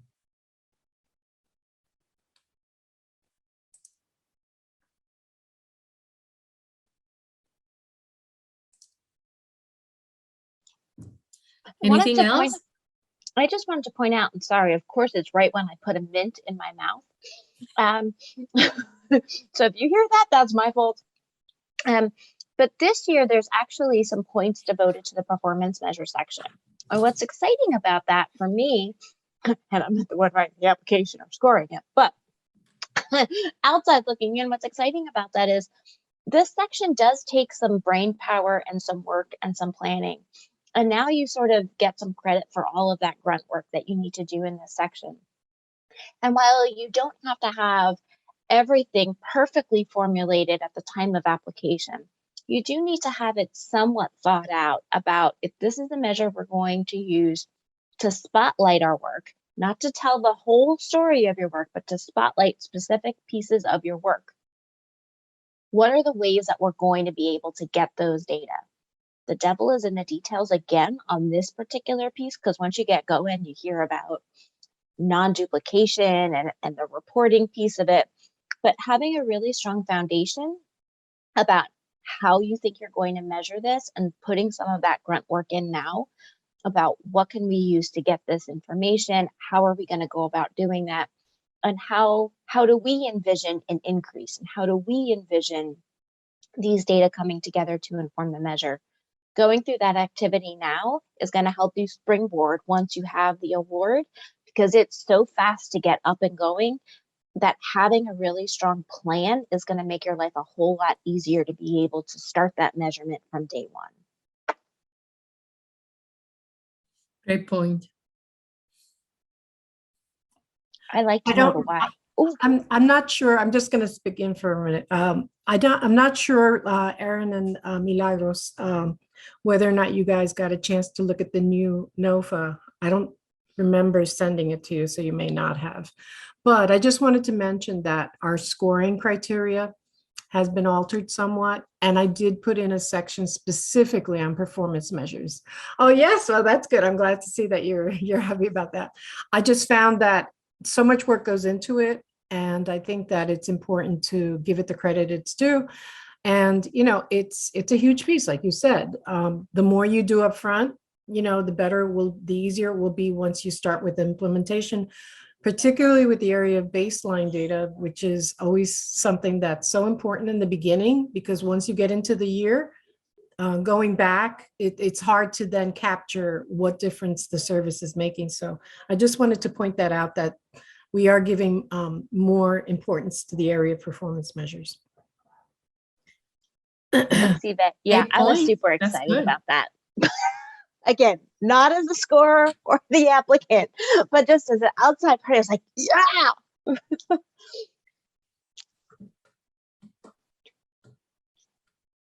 So now that I've officially geeked out, so what other questions do you all have? Yeah, or comments, you know, and if you have, you know, when you have time to dive more into this, and after you review the slide deck when you receive it, if you have any questions or need clarification on some of these concepts and ideas that we had sort of brought up to date, you can always contact us. You can email us, and if you need clarification as you're working on a particular piece of your application and you are kind of stuck, you can always reach out, and we'll try our best to help you navigate. So I think that brings us to the wrap up part. So as a reminder, again, we're just going to sort of start to wrap up here, but we are going to stay on till about 12:30, assuming there's still people here, and just to leave it as sort of an open forum. So if you have specific questions about your application, specific things that maybe are coming up as you go through, we're just going to be on. It's really informal, open forum. Use it as you wish or don't. Totally up to you. But just to sort of wrap up, here again are Millie and my email addresses. We are in a hybrid situation, like I'm sure many others are as well. So email is generally best. These are all the things that we can provide support to you on. But before we sort of end, what I'd like to do is sort of a temperature check with all of you. And what I'd like you to think about or respond to, if you're comfortable, and you can respond via chat or come off mute. But I'm sort of wondering, knowing what you know now, and we've just spent 2 hours together, what are some of the questions that you still have, or what are some new questions that are coming up for you? And or concerns of like, oh God, I got to get into this and I don't know how this is going to go. That's okay too. Just trying to get a sense of where you still might have some concerns or questions, or feel like you might need some more support.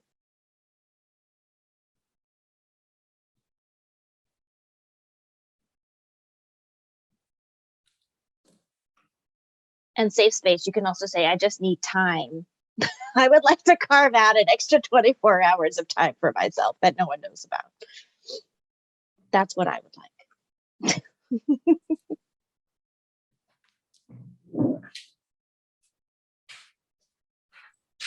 I have a comment. Normally in the past with, writing grants and so forth, a biggest part of the grant was the agency, the description of the agency. Whereas this grant, there's no focus on the agency, the beginning. So if there's no focus, how do you paint a picture of what our platform is and what we are. I mean, I have all kinds of ideas that are running through my head since, I'm trying to get away from the traditional grants and then getting into this.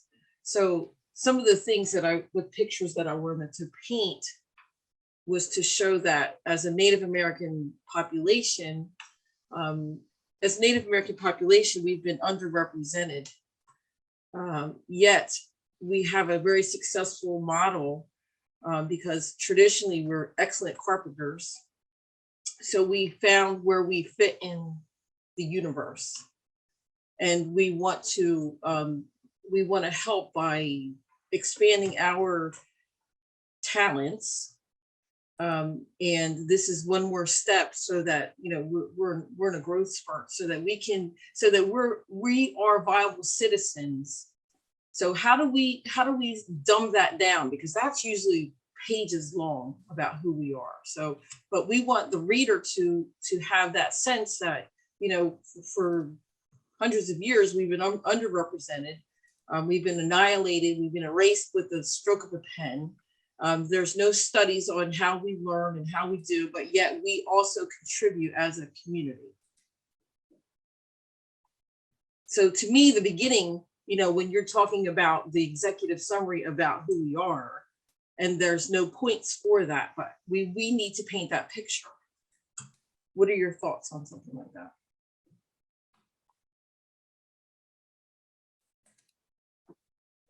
Let me jump in here for 1 second. Ty, I do think that it's really important for you to to provide that background in your needs section, in the performance section, needs section. You certainly could speak to that. There is also the organizational background and staffing portion, or talking about your organizational capacity, where I also think that you can speak to that as well. So those are two areas that I think of right off the top of my head. The executive summary is it's really more for the use of AmeriCorps National to be able to post on their listing all the grants that they're funding. Okay. I mean, I certainly think that the title of your organization speaks to some of that and, identifies you that way, which is great. But it's really not the place to really, take that deep dive. That's why they have that as kind of like a cut and paste. It's just really to identify which organizations are getting funded. So that's why they put that executive summary as such a short piece. But I think that, as I mentioned, you in your needs section, you want to talk about that as well as in your organizational capacity. Hope that helps. Yep.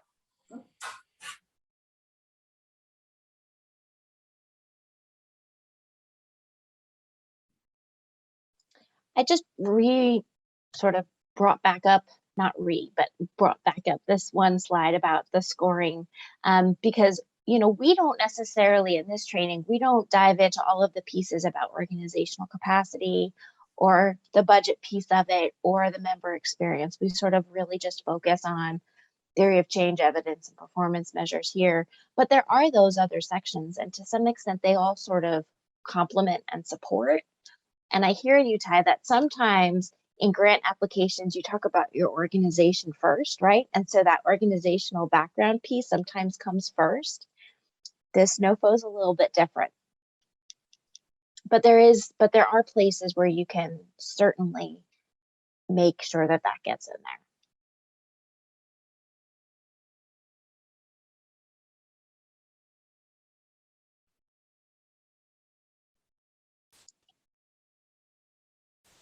there. Other comments, questions, concerns, oh my goodness moments? That's all fair. I had a quick question. Just like a point of clarification for the describe the instrument section of the performance measures. Basically, if the instrument for performance measure is qualitative, if it's a survey, you're not necessarily describing like every question that would be on the survey or something like that, but you're describing in general the content and the result of the survey. Okay. Right. And I love that you brought up qualitative, and qualitative is is often a really great tool that can be used. We see a lot of surveys for performance measures, but that certainly doesn't mean you can't use interviews or focus groups. But Right. that said, in the instrument, you're going to give us a general overview, not every question, but you're going to tell us about the kinds of things that that instrument might ask about. So it's like, here's what it is, here's the sorts of information we're going to include on that instrument, the kinds of questions, and how we're going to go about using this. We're going to conduct 10 semi-structured interviews at the beginning and at the end of the intervention with a randomly selected pool of X, Y, whatever that might be. I'm making this up as I go, but you're going to sort of describe how that would actually be used so that the reader hears, oh, okay, I feel confident that that approach and that method and that those questions or sort of the general content of those questions is going to inform this performance measure. All right. That makes sense.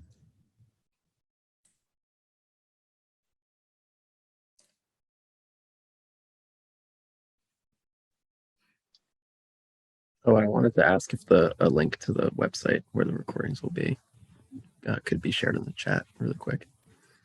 Oh, I actually don't know where that would be. So I'm going to leave that to maybe Lisa or Vinny. I'm not sure. Is Lisa on? I don't think she's on right now, but Right. we will definitely have it up on our website. It takes at least a day to get it, to get our technical people to get it up. So Matthew, I would check like Monday or Tuesday to see if All right. that recording is there. Okay. I know that she was working on getting the recording up from the general TA session. So yeah. Is She it the was. She's same almost done website with it. as the NOFO was Yes. posted? It Same is? Okay. website. All Mhm. right, sweet. Same DOS website. Yeah. Ha! I All right, could get awesome. that one in the chat. I got it. Okay, you got that. Okay, good. I was like, I can do this. Yeah, so check early next week, because that data will get up today. All right, sounds good. Thank you. Okay, you're welcome. Megan, I absolutely love your point. Thank you so much for sharing that. You always have good things. One day you and I, we're going to do this together. But Megan was pointing out that there's always a need to be really strategic with the narrative when it comes Yeah. to, and use the content to reiterate the need and connection to the organizational capacity, need and connection with the community members who benefit. And it may take several revisions and shifting your organizational boilerplate language around, but it can certainly be done, and having several internal and external reviewers is helpful. Good Yes points. to all of that. Sometimes I feel like the super senior who just hasn't made it through like all 12 years of college yet is sitting in these sessions. So I feel like I might be able to offer something to somebody. Good. And I love the suggestion of having other people review it. And so, Millie and I could certainly be those people because, or someone else. One time, I will be honest with you, and this wasn't an AmeriCorps. I had another grant that I had to submit, and I needed to make sure I didn't use jargony language, and I had to make sure that I was really clear about what I was saying. And I gave it to my mom to read. And my mom was like, why are you asking me to read this? But two, she had the best feedback because it was things I just assumed or things that I didn't, I made the connection in my head, or I knew background information, but I didn't make it explicit. And so she asked me these great questions and I went, thanks, Mom. But not saying you have to send it to your mom, but I'm just saying that having that sort of external person who may not be necessarily super familiar with what you're doing is a great tool to use, because the reviewers that are going to look at your grant may or may not be content experts in exactly what you're doing. And so it's just a helpful resource to make sure that any assumptions that you're making can be made explicit before you submit.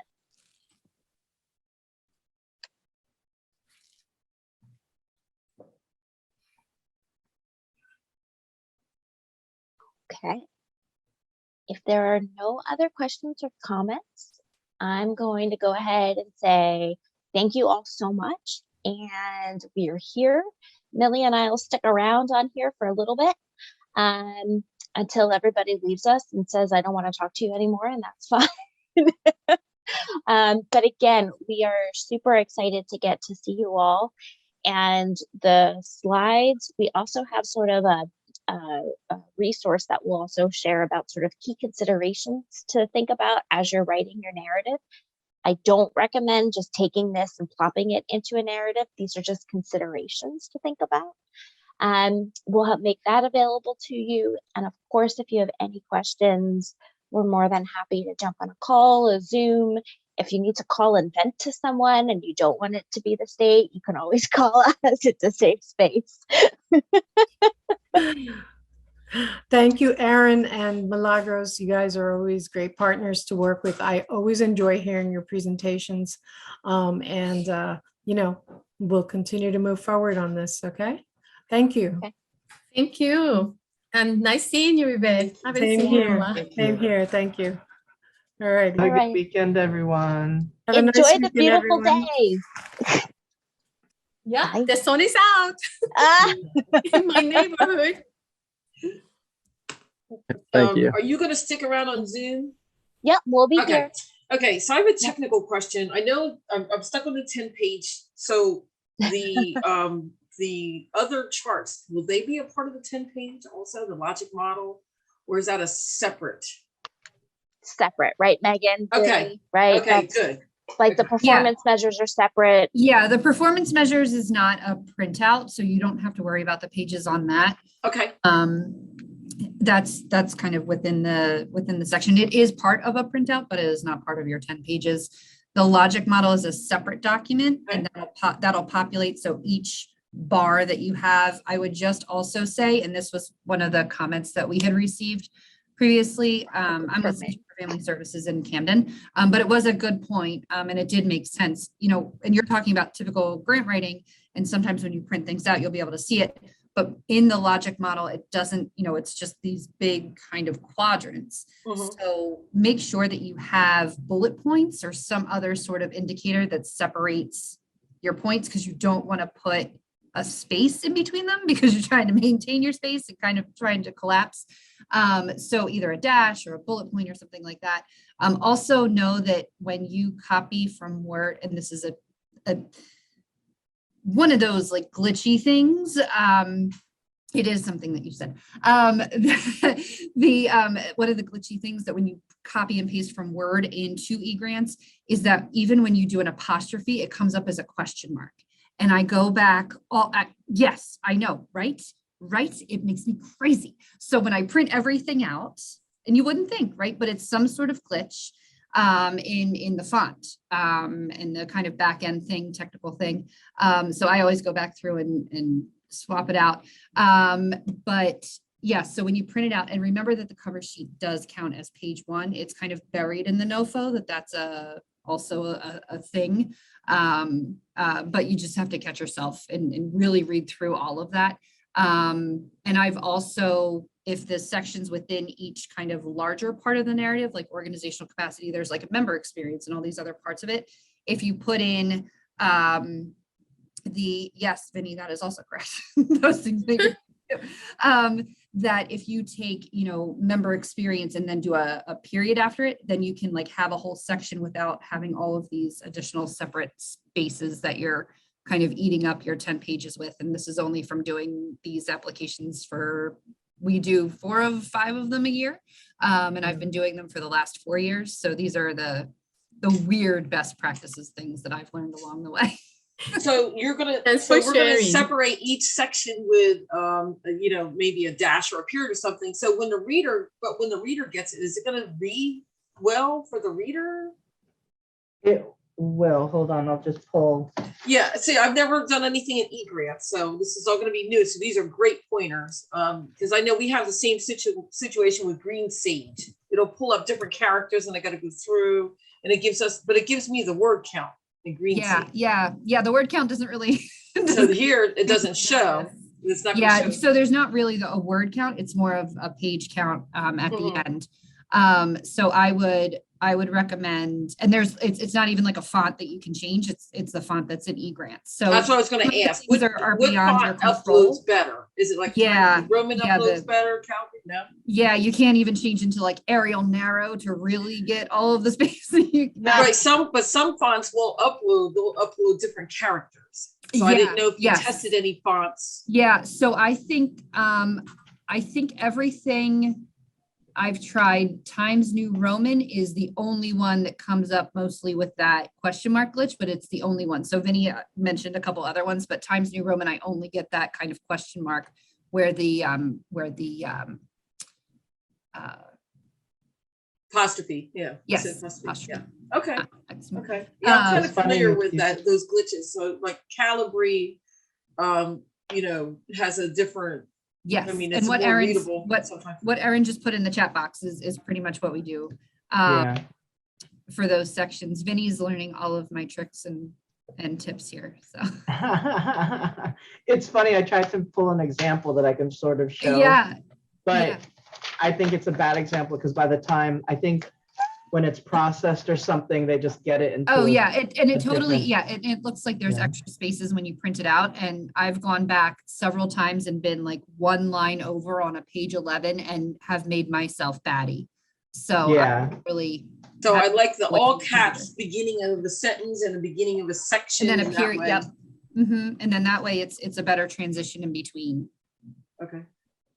And when you print it out, you'll see if it actually flows in any other space Okay. that you might need. But the spacing is really, after all of the content is right, after all of the pieces are put together, it's really then just going back and spending time. I mean, I would actually leave yourself a couple hours, honestly, to make sure that your spacing is right. So Vinny, when you held up that sample, I didn't see double spacing. Is it double? It's weird because just I'm looking at an application, just what you call it, and it is like weirdly spaced, but I think this is after it's like processed and printed. Okay, it is double spaced. Okay. But Maybe it's 1.5, it looks like. 1.5 It's single is- space when you put it in, Right? but it's, It'll do 1.5. That looks like 1.5 instead of. yeah. And it's just, you see it when it's printed out, but not when you Yeah, type. When you it's type weird. It's all single space. And the It- margins are because not, the margins are normal margins also, I see. Okay. I will see the question marks, like when reading it, it's random. All of a sudden there's like a random question mark. And even in this final product that whoever is processing it, I think it's most usually Lisa, she'll process it and then send it to all the readers and everything. And it's funny because when you look at it, you don't think anything is weird, but then it definitely have seen the random character placement. And then all of a sudden, I know I've read in the past where it almost looks just disjointed, almost like you're reading and then all of a sudden there's a return and then but it's continuing. So I know it's inputting. And then on this flip side, I was talking about like the state commission's progress report. We do the same thing. Like we work on Word.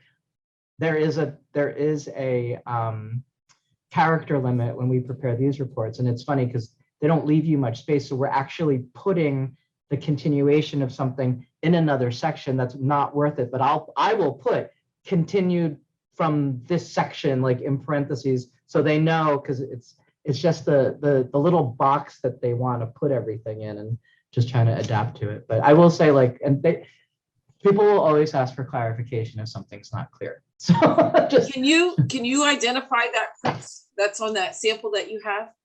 can I What does it identify? look like? I don't know if it actually has it. I'm just saying what I've seen in the past. But I'll No, I look know, for it. but can you identify what comes out of eGrants when you print? Oh, it you out? just want to see what it looks like? Yeah, what print style is that? Does it show? So a cover sheet comes out, and that's like the basic info and stuff. And then Is it Times New Roman when it comes out? Or is It it looks- Calibri? it looks like Times because I see a serif. Okay. I don't think Courier has that. I don't think Okay. Ariel's kind of like Yeah, Arizona, So and then it's- Calibri, yeah. it might not be Times, but there's that little serif that Times has. So Okay. All right, I'll test a couple just to see, what characters come out. Okay.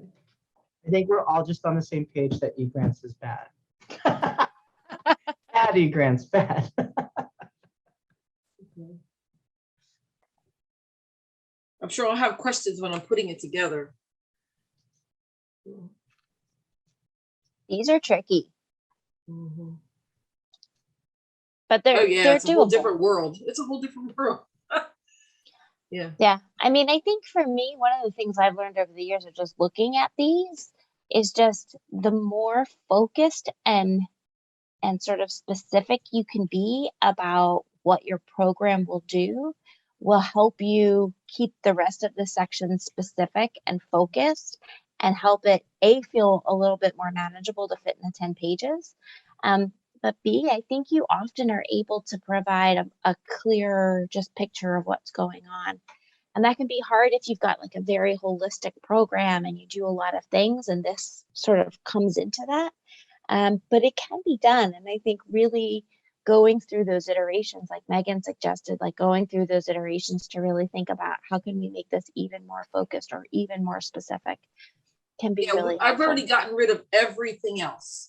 And Yeah. we're going to stay on one, no, really. Great. And we're just going to stay on just, energy savings in a person's home, period. That is our goal. That's going to be the goal of, the people when they step foot in, that's going to be the whole goal. Because if I add any other components, then it's going to be 20, 30 pages and more logic models and more outcomes. So, energy savings right now, the country's in a disparity because of the energy costs. It's only going to go up worse. And people don't realize that even electric cars, to produce electricity, you need fuel. So the bottom line is the fuel cost is going to be the underlying problem that everybody is going to have. So when you're living in a house that's basically living outdoors where it's not tight and it's not energy efficient, then your fuel bills are going to outweigh, you're not going to buy food, you're not going to buy clothes, you're probably going to lose your house. So we're going to just stick to just that. We need the capacity because now there's all this infrastructure money coming out, and we have to build up capacity, and this is going to help us with our capacity building, period, and saving energy. So I hope I'm on the right track, but I got rid of everything else. Sounds that way. Yeah. I mean, if that's, if you think that's the wrong thinking, let me know. But I think that for me, it's one of those things where I have to see it, how it's sort of framed out. But, we're more than happy to sort of take a peek at something once it's in a place where you feel like you're ready for that feedback. And then we'll be able to weatherize more people's homes. We'll be able to get the word out more with this, the capacity that we're going to have. So, and save people's lives, basically. So, but that's what we're going to stick to. We're not going to focus on all the training, but that's going to be a part of it. You have to have training, but we're not going to focus on, this person's going to be training, because then I'm going to have to focus on the outcomes of the training as well. So in the beginning, I was thinking of this huge project, and, with all the training, I've gotten rid of all the other huge stuff that's outlining what's going to happen, because that's already going to happen anyway. And I'm just going to stick to the focus on the grant. I guess it's how it's worded too, because I mean, the training, there's like a 20% something, or there's a percentage of training involved for the members, and whether that's not so much say in the theory of change logic model, but training because part of AmeriCorps is like what to do life after AmeriCorps. So that's why, like, say, for example, we have career day next week. That's what happens after, like, it's a training that the state commission has to do. And I know this when we do our when the grantees are doing their progress reports, their quarterly progress reports, training's always part of, like, what types of trainings have you done? And I'll just share some programs will, like, look at what LinkedIn has to offer as far as, like, some kind of I don't know what topics, like, but certain topics that are found on there, they'll sit everyone down, or they'll have someone come in and just provide a presentation on something. Because what's allowable is that, I think what's allowable is up to 20% can be that training. So it really is just dependent on how it's worded, because there's that expectation from AmeriCorps that members are also benefit from an experience, a professional experience for life after AmeriCorps. Right. Right. I'm just, Right. I'm Yeah, just- we're gonna, yeah, that's just like, it's a given that they're gonna be trained and then possibly hired, because we have to build capacity. Oh yeah, it's wonderful when we talk to programs and the actual members continue in their service journey by becoming staff at those nonprofit organizations, or even become program managers. There's plenty of examples of so many. I mean, Lori Barros, who's on the state commission staff, was a member, and like she kind of bypassed. You didn't know that? She was a member at NJCDC. She was. And she loved it so much that, and her introduction to it, her daughter worked for Norwest Cap and just said, hey, not a member. She worked at Norwest Cap, mentioned about AmeriCorps, and Lori thought, ooh, that sounds interesting. And then, so I'm just saying, like, the progress, it's so amazing when you hear that a program manager or someone in the organization was involved. Like, speaking of Norwest Cap, I think Frank or something Valley, he was side by side with Rowena, like bringing AmeriCorps to New Jersey like 25 years ago. So like, he's the executive director, and that's just kind of cool that he kind of like was ground running, like the inception of AmeriCorps for New Jersey. So it's nice to see that. Like, so when you say like maybe even hiring, like that's just great. That's a wonderful goal. I think that's a wonderful goal. And this is going to help us because, first of all, there's a lot of infrastructure money coming out our way. So now we have to ramp up and we have to build probably 2 more crews. So at the same time, when we bring in core members, they're going to get the training, and then we can weed out the ones that are going to be a really good fit and then offer them a job, a long-term position, because this new infrastructure money is 5 years. So like thinking of that, just off the top of my head, because like, I think that might be something like to sort of put in the narrative. Like there's that need, and then it's not like you're sort of, like you said, expanding that capacity because there's that greater need. So because just let's be careful though with that duplication of a member's efforts, so to speak. Like if you have this particular like staff title, that member shouldn't be like 2.0 of that. But if you craft it a certain way where the capacity build, like there's a larger need to build this capacity, then certainly that member is part of that that change, so you can address that capacity. Am I saying this right? Or I'm so not articulate like the Creeds people are. That's fine. I kind of get what you're saying. I just have, because I get very wordy, and then my program will be too large. So that's why I'm trying to be careful. The number one goal is the energy savings, which is a part of the goal of AmeriCorps now. So so the end user, we're gonna be able to count how many houses we weatherize. But at the same time, we have all this extra funding coming out that we have to start growing. So we're also going to use this as a sounding board to grow. So I have to figure that out. I have to marry that together. I think what I'm hearing is that there may be an opportunity, depending upon how you feel about this type, but there may be an opportunity to carve out like a capacity building stream Yes, I need into to do the a application. Yes. In that case, if I'm hearing that right, and Vinny, I don't know if this is where you were going, but in that case, that might suggest that you also have some capacity building performance measures. Because then what you're talking about is the beneficiary. There's beneficiaries of the weatherization, right? And so that might be your primary sort of intervention. Yes. And track. But then there might be a secondary intervention track that's actually capacity building. And that capacity building intervention is about beefing up, expanding out that's to make this more readily available and increasing the capacity of your particular area to be able to provide these services. Right. And then you would have some performance measures aligned with that track. It makes writing it a little trickier. It does. And so That's what I to was trying to Vinny's point, avoid. I think you're right, Vinny, you have to be kind of careful how it's worded. Right. But there could be a way to sort of reflect that there are sort of these two intervention tracks.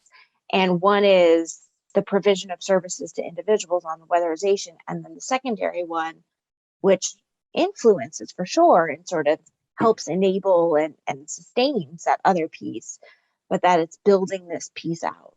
But can I just leave that piece out? And then that would also just be a kudos in the end?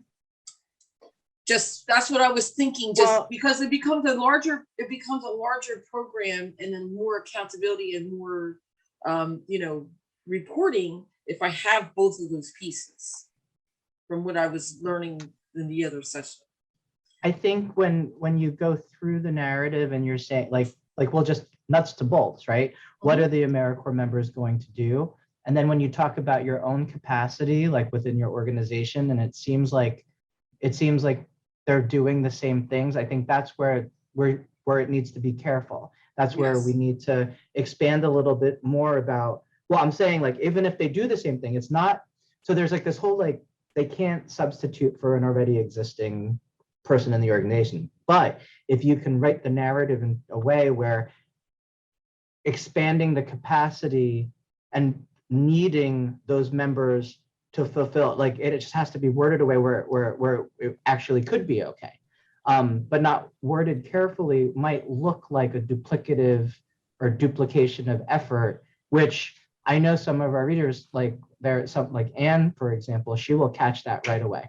She will say, this looks like a role they already play. She might ask a subsequent, she might even come up with the word like broadening or increasing capacity in order to help. Like I can see that. It's just, it's really how it's worded, I think. And it's not selling it. I'm not saying it has to be like disingenuous or anything, but when you were explaining it, because we were talking about like potentially hiring and all that stuff, that end goal is amazing. It's just making sure it's worded a certain way where it's not raising any flags, where you're just looking for someone to become like administrative and assistant to help with like the role should be defined, even if it's similar, but why the capacity needs to be larger in order to accomplish the goal. That's where I'm coming in. And I'm hope I'm not complicating it, but I just no. I need to have all this now before we write the grant. I don't want to write the grant and then it's all, this can't be done. So yeah. So this is a little more difficult. This is going to be a little more difficult for our organization. Now, what we do have a need of that we don't have right now is the boots on the ground to get the word out and for the people to go to like door to door and to educate. We don't have that at all. And that's in the pocket of an AmeriCorps member. That is totally in the pocket. Absolutely. Everything you just said is, in my mind, perfect. Like so can we focus on something? I mean, would that be a strong proposal so that we could, let's face it, they're talking a lot of money coming out. And then, one of the bottlenecks that we have is getting the word out to the people, especially the people that are not socially, or, they're not on technically inclined. They don't have computers. They don't have social media.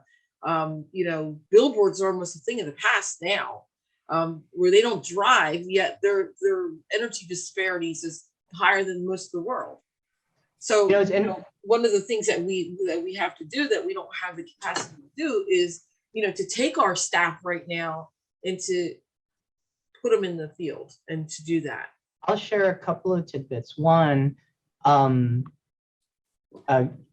Gould. Yeah. She's sort of doing that for the tribal nations as the coordinator. Like she said almost something similar to you, like just getting the word out. So, and they're going to get AmeriCorps members, and part of their jobs, is doing that. And then the second example is I've heard, I wasn't involved with AmeriCorps at the time, but when COVID hit and people had to pivot because of certain things with COVID and not being able to serve, there was a story about a member who, or it didn't even have to do with COVID, I don't think, but just it wasn't even like a written thing, but it turned into something. A pivot was creating like a social media account or something because of that outreach, because that organization had lacked it. So it was like using like the skills that they had already possessed and implementing that into their organization. So like that, I remember that being like a pivot point that we were trying to just say, like, look what's happening with our programs. COVID's really like limiting our service for certain ones, but then this is how they pivoted. So it wasn't fulfilling a need that was already there. It was expanding a need that the organization found to be helpful for the community. And I guess they aligned it somehow, but it was probably like just outreach and stuff too. So, but I think, you know, you're nailing it ahead, and you're reminding me of like the challenges that Gail has had, and in creating that grant MOU was involving an AmeriCorps member for each tribal nation to help with those things. And it's funny because when that came up with the tribal the COVID coordinators, I was the one that was like, okay, let's just be very careful, because they were talking about them basically as interns. And I was like, well, this is not an internship. We just have to be careful how we word it. But Jessica over at Montclair is like so on the ball. Like it would never be like written that way. But like in conversations, it almost sounded like it was going to be some sort of internship, but they'll take care of it wording. But about, like, my red flag was like, whoa, they're not interns. Okay, But, so like, so Aaron, we may have to switch things and just like stick to the basics of what we need right now. And we're only talking a small program just to start out. We don't want to get into more than what we can handle. So we're talking 5 people to start. You're muted. Okay. Yeah, no, I think it really does. This is that, I think you might be at that tricky point where it's, you can go a couple different avenues, and it's having to sort of prioritize what makes the most sense right now. And if this is how many people we're going to ask for, if this is like what the ask is going to be for members, what is it that they can feasibly do that would both have impact for us, impact for the community, impact for them, and is still feasible to do. And so you might need to sort of map out a couple different options, not necessarily in writing, but like actually map it out with you and John or whoever else about thinking, you know, this is one option, this is the second option, and which direction do we go? Because I think you could go a couple different ways. And I think it just comes down to what makes the most sense for you right now. And, you know, if this is a 3-year program, what makes the most sense? Also with that, just like when you said 5, 6, there's like this weird, it's not a rule, but it's the just weird tradition or something that like the minimum number of MSYs is 10. But certainly they've gone lower. I think like comfortably like Well, 5, see, that's 6. the thing that no one's ever said. We didn't know that.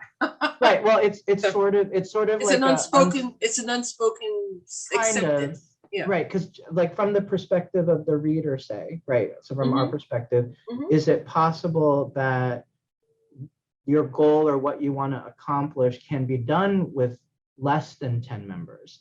So like we're looking, because say the state commission is looking at something in the aggregate, right? We're looking at how many total things for each program and what they're asking for. When we're reading these things, we're also trying to get to know the need and program, and just wonder like, oh, is 5 enough? Is 10 enough? Is 10 too much? Like, I think it's not a rule. I just said like an unwritten tradition. It's tradition. It's an unspoken so acceptance of what's been in the past of what's worked. But if you put in there 5 or 6, you're looking for 5 or 6, like that's gonna, like we're gonna see that first, right? Because that first paragraph, you're just putting the numbers, it's all that what you call it. So we're like, oh, okay, 5 or 6 members. Is this worth it? Right, well, when we're doing our budget numbers, when we're talking to the federal level, Mhm. like we're doing our calculations based on like, say, 10 MSYs.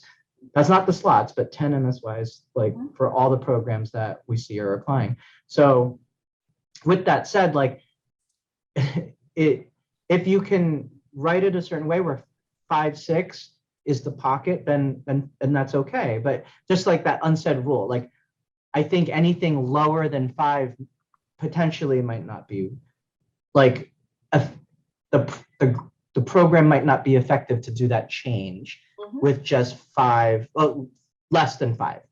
Like then why have the program, right? 'Cause you have to Correct. have like a program manager that's in charge of all this, Mhm. and there's a salary involved. Like if you're only looking for 2 members, No, it's that not. doesn't really make sense. That's And then not if you're gonna asking for like a gazillion dollars, like like, like the end goal is good. It's getting to that point to really think about what these members will be doing, and that will help achieve that goal.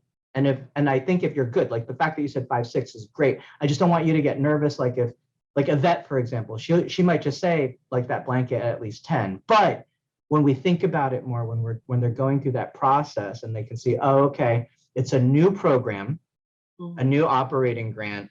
It's hard. You're not as established as an existing program that gets that starts with an R. I can't remember, but people that serve another year, or like people that were involved and then like they pass the word on, and then like the Reoccurring. recruitment, Yeah. or the something, not Reoccurring. recruitment. Reoccurring. Yeah, reoccurring member, or that So- trail. So we're not a new program, but we're new to AmeriCorps. Yes, that's the thing, right? So So- you'll see Yeah. So there's that's challenges for existing programs right now with recruitment.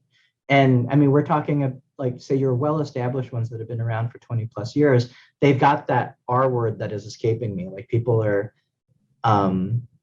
their recruitment is decent, but then like your newer programs, they might be struggling a little bit. And depending on retention, it's retention. And honestly, that's something that AmeriCorps looks at. They look at all of these expectations. What's the retention rate? Retention meaning like if once they sign their contract and stay to the end, like they're looking at retention that way. But I'm thinking of retention as like, all right, you've served one program year. Are you coming back for another one? Word of mouth, like an already established program has that advantage as far as pitching AmeriCorps and pitching service and joining this worthwhile cause. Whereas opposed to a new program, you're starting from scratch. You're going out there trying to find members that are unfamiliar, not just with your goal, but just AmeriCorps itself. And then you got to deal with like the living wage thing and stuff. But once we get through this process, then we actually we'll work with the programs on recruitment and such like that. Oh, look, there's Rob. You can okay. say So you scared me when you said something about the reader is going to say, well, this is just a duplication of existing services. How do I word that? I'll rephrase. What I would avoid is when you're writing what the members' responsibilities are, they should be different than you're not putting the member as an administrative assistant because the administrative assistant's on a medical leave. Like they can't. Oh, okay. No. We're just adding capacity to our Right. And that's my point. If you can, okay. if you're because you already have like XYZ in place. Yeah. The goal is increasing capacity. Yes. Okay. For that goal, then that's more say acceptable as far as No. It's not replacing. Okay, gotcha. Right. Okay. So yes, we definitely need to add the capacity. We need these people. we need these people right now. There's, like I said, there's a lot of money coming our way. We're excited. And I know they need us because they're going to have to learn how to make their own homes energy efficient. So, okay. All right. All I'll right. just keep writing it. Huh? So I think it's about 12:30. So I hate to say this, but I think what we can do, Ty, is if you, as you get writing and you want to touch base. Yeah, no, I'll send it to you. Yeah, feel free to reach out to Millie and I. Vinny, thanks for sticking around. Thank It you was very good to much. see I you. appreciate it. All right, Ty, it's good to see you. Okay. I hope you all have a great rest of the All right, day. you too. Have a Okay, great bye-bye weekend, now. everyone. Thank you all. Bye-bye Hope now. I see you. Bye. Bye. Bye, Rowena. Bye.